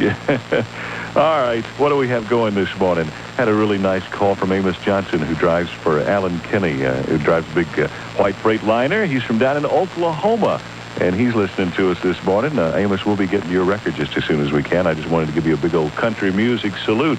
Another big trucker running this morning who drives for Raymond Transport. Larry, we haven't forgotten you either. He runs the Minneapolis to Chicago run. You do that every morning, or pretty close to it? Good drive, man. Just take it easy on the road this morning because we're going to have a little snow. We'll tell you about that coming up when we have weather, though, all right? Okay. Fred Sanders, time now, 23 minutes before 1 on WMAQ.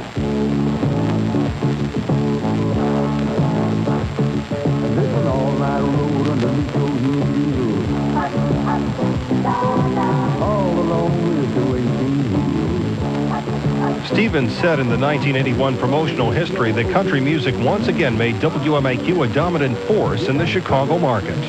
Listeners cashed in, too, winning sizable cash and merchandise prizes in WMAQ's mini contest. The results? WMAQ became the biggest country music station in the world and regained audience growth and stature as one of the top 10 stations in America. But the migration to FM was underway, and WMAQ's primacy was soon on the wane. Challenged by FM station WUSN, WMAQ began to insert talk into its format in 1983. By mid-'85, music was gone from the station except for Sanders' overnight trucker show. That would remain until the day Westinghouse unveiled its all-news format in 1988. Talk again brought dismal ratings to WMAQ, despite a roster of talent that included Drew Hayes, Don Vogel, Bill Jurek, and Morton Downey Jr. before he became a TV phenomenon. When Westinghouse purchased the station on February 1st, 1988, WMAQ captured only 1% of the Chicago radio market. Portions of the preceding program consisted of electrical transcriptions. WMAQ, Chicago's #1 station. Here you go, another WMAQ memory. People know what electrical transcriptions are. A lot of folks don't even know what that do be, as we say. Some people don't know what albums are anymore. That's true, too. Vinyl. Time marches on, y'all. 7:57, I should say. Speaking of marching on, let's march on up to Platteville and Jeff Joniak. Where Dick Duran is a little worried still about injuries. Ryan Wetnight and Pat Manley, a couple of more guys with leg injuries on Saturday. Not bad. I really don't know what that means because they seem like they, when they go out with a hamstring, they miss 2 or 3 days anyway. And it's a long time. We'd like to get everybody back on the field because it's hard to time it up with guys watching on the sidelines, but it happens everywhere. We're no different, and you'd like to get all the breaks and keep them all in the field, but that's the game. So far, 18 players injured in the first week of camp. The Giants on the docket on Saturday. Cubs a winner 3-1 over the Giants. John Lieber his 10th win. Sosa his 32nd home run. The White Sox last night rallying in Anaheim not once, not twice, but 3 times. 2 in the 8th, 3 in the 9th, 4 in the 10th. They win it 11-7. The Stars, Mark Johnson and Jeff Abbott. I'm Jeff Joniak, WMAQ 670 Sports. Thank you, Jeffrey. Appreciate it. 7:58. Don't miss a thing. Change your radio from 670 to 780 and stay up to date with Chicago's latest news because change is coming Tuesday, August 1st. Make the change. We've got 66 degrees at O'Hare going up to 77 today. Showers this morning. Thunderstorms possibly later on. Top stories and traffic, Brett Miller weather, and more. WMAQ memories coming up. 7:59. Merlin Muffler and Brake is celebrating its silver anniversary this year. 25 years. Why, that's as long. A Bourbonnais man critically injured when his house exploded this morning. In the newsroom with more, Larry Langford. House in Bourbonnais exploded this morning, critically injuring the occupant and damaging some nearby homes. Officials say only one person was in the house at the time. Nursing supervisor telling us 45-year-old Greg Zuber was in critical condition, burns over 80% of his body. That would be a bad prognosis because of the amount of burns. The house is in a subdivision in the 300 block of Meadows Road North in Bourbonnais. The explosion destroyed the house and caused fires in 5 neighboring homes. Cause the explosion not yet determined, although a natural gas leak is suspected. Thank you, Larry. 8:03 is the time now. The big bash for the GOP gets underway in Philadelphia today. Correspondent Bob Fuss says Philadelphia is quite an historic site for a political convention. Philadelphia is steeped in American history. It was the first U.S. capital. Both the Declaration of Independence and Constitution were signed here, and it's been the scene of a lot of political conventions, though it has been half a century since the last one. Republicans came here 5 times before, Democrats twice. In 1948, both parties chose their nominees here. Things could get a bit testy today as protesters march to the convention hall, but both police and protesters expect arrests during a homeless march, which has not been given a city permit. 8:04 now. Attorney General Jim Ryan's apologizing for a gift he sent to delegates at the Republican National Convention. Here to explain, Pam Reesmeyer. That Jim Ryan shipped boxes of clocks to Philadelphia as gifts to delegates and other Illinois guests at the convention. Says he told the hotel the clocks were coming. Apparently, the word did not get to one of the employees. That worker heard the box ticking, got worried, called police. Bomb squad evacuated the hotel for a few hours. Ryan has apologized for causing a stir. Says the hotel clearly was just doing its job. Larry, what do you say? Just last week, there was a big mess because some advertising agency sent out about 300 boxes with ticking clocks. Caused a massive problem, and you would think that they learned from that. And why would somebody the next week send out clocks in the mail? Well, sure, because it obviously could be misconstrued as a timing device of some kind. You got a tick-tick, 911 all over the place. I'm sure he's embarrassed.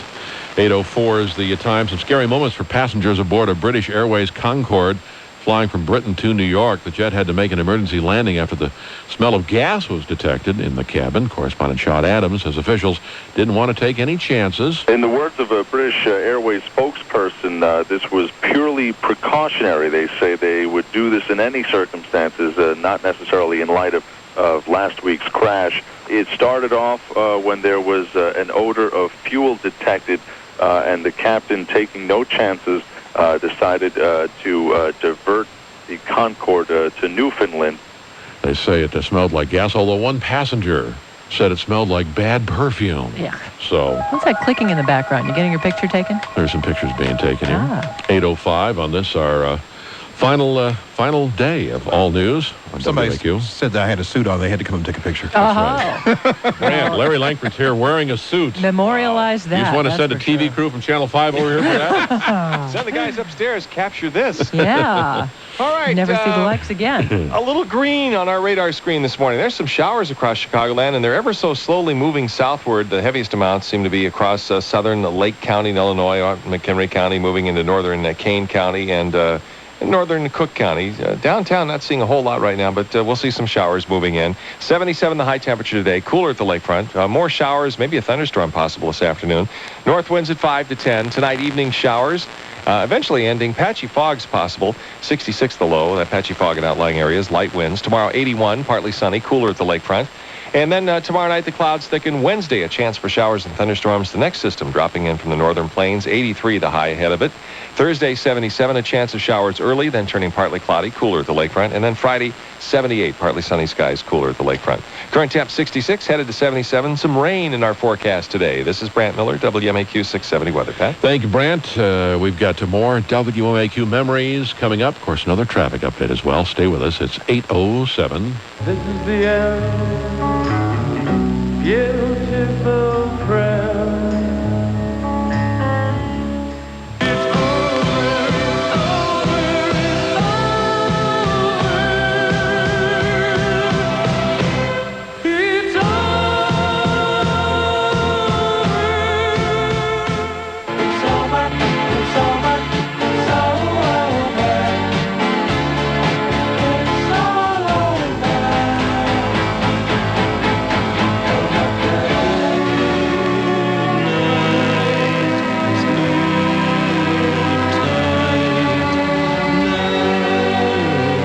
Honey, I figured out our best options for a home equity loan, and I prepared this little spreadsheet with graphic interface. Oh, boy. Why did I marry an accountant? Now, this graph represents the length of the loan where Y is equal to the amount borrowed, and X represents the interest rate intersected with the LTV. Now, I've also developed an advanced algorithm. Honey, why don't we just get a home equity loan from Liberty Federal Bank?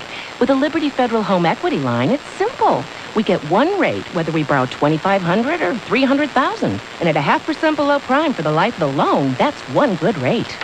I'm sorry, I was caught up in my bar chart. You were saying? Oh, never mind. You work out your algorithm. I'm going to check out Liberty Federal's website, libertyfb.com. Ah, so exciting. Whatever turns you on, dear. Call 888-878-9314 or visit our website at libertyfb.com. As of May 18th, APR was 9.00%. Rate is variable and for owner-occupied 1 to 4 family properties with 80% LTV. $25 annual fee waived first year. Rate ceiling 18%. Property insurance required. Equal housing lender. Susan Schmidt, as Director of People Services here at Kellogg, you've done something pretty exciting. We created something called a People Services Center, which is a completely new way of delivering benefit services to our Kellogg employees and retirees. And Susan Johnson, you're the IT person. Right, I'm the geek. Right. Who knew this superhuman task called for Lotus Notes? We have been using Lotus Notes here at Kellogg, and I started hearing how you could use Notes to do workflow and came back and said, this is what we should use to automate our request process, and it really streamlined that request. And our customer service scores reflect that as well. We're meeting our targets of 90% people being satisfied or very satisfied with our service. I understand you got nominated for a company award. That's right. Which suggests you saved Kellogg some money. The actual dollars per year calculates out at about $500,000. That's a lot of cornflakes. It's a lot of cornflakes. That's right.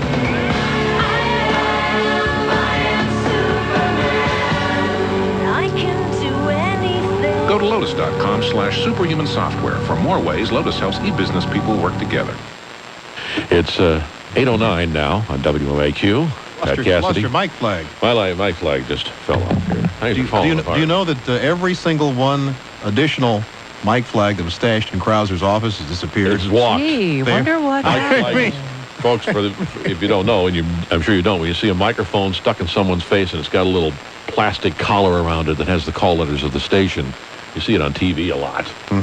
That's Mike flag. Yeah. But they're all gone. Wonder what a why, coinky-dink. Yeah, how'd that happen? I have a nice collection all the way back to the some of the early ones. I even have some NBC stuff. Ooh, yes.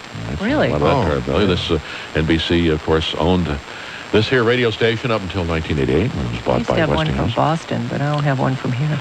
Well, you can have this one, Pam. I'm going to check your car out and make sure you don't have one today.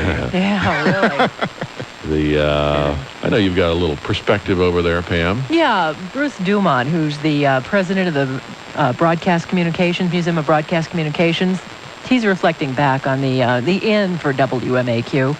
Another significant chapter in broadcasting has come to an end. And he says that here's why he thinks the station is dying. We are at a time in broadcasting today when audiences are not nearly as loyal to call letters as they are to formats and the personalities that make up those formats. And of course, he says there were a number of personalities on WMAQ throughout the years, and you've been hearing quite a bit about them. WMAQ is where Amos and Andy first was launched back in the 1930s. It's also where Dave Garroway began his career. Hugh Downs was an announcer on WMAQ. So there you have it. All Some right. of his memories and some of the things that we've been playing you for the last several days. Bruce Dumont. Weeks, actually. And I think some of our programming is going to wind up over there at the Broadcast I Museum. think all of these pieces that we are doing now that you are playing the last couple of weeks are going to be archived over at the museum. And I know we're going to have some Cameron Langford's going to show up over there at the museum. So, And you, Cameron Langford, will be on from 3 to 6 today. Yep. We have planned, I guess, more of this, right? A lot of good stuff. We're hoping that some heavies come by to say goodbye. All right, I'm sure they will. 8:11. Check some traffic and weather on the ones. And Bart Shore, who will be joining me over at WBBM starting tomorrow. Traffic reports from the helicopter. Oh, really? That is true. Yeah, well, good for you. The fly guy. So what's going on now? Well, right now on the inbound Eisenhower North Avenue, there's an accident mixed into a delay that starts back around Church Street and goes down to York, Manheim to Sacramento. Slow, big travel time. North-south sort of the post office, 1 hour 38 minutes, hour 6 in from Manheim, and back out on Lousy 2, hour 33 all the way out to Route 53. Just a little bit of rain is all it takes, and that's exactly what we have this morning. Eden's inbound at 29, hour 5 back to Lake Cook Road. The Kennedy O'Hare to downtown. 40 back outbound at about 55 towards the airport. The Stevenson Expressway, 52 from the Tri-State to Lakeshore Drive. Ryan now at 33 minutes. Usual delays on Lakeshore Drive. That is WMAQ traffic. And the forecast, showers this morning, maybe a thunderstorm later. High today 77, cooler near the lakefront. Low tonight 66 with rain. 66 degrees now at 8:13 on WMAQ. Now another WMAQ memory. John Dempsey, who perhaps you read Jim Kirk's column, the Tribune business section yesterday. John Dempsey put this piece together for us as we look back fondly at the history of this great radio station. That's the closet door.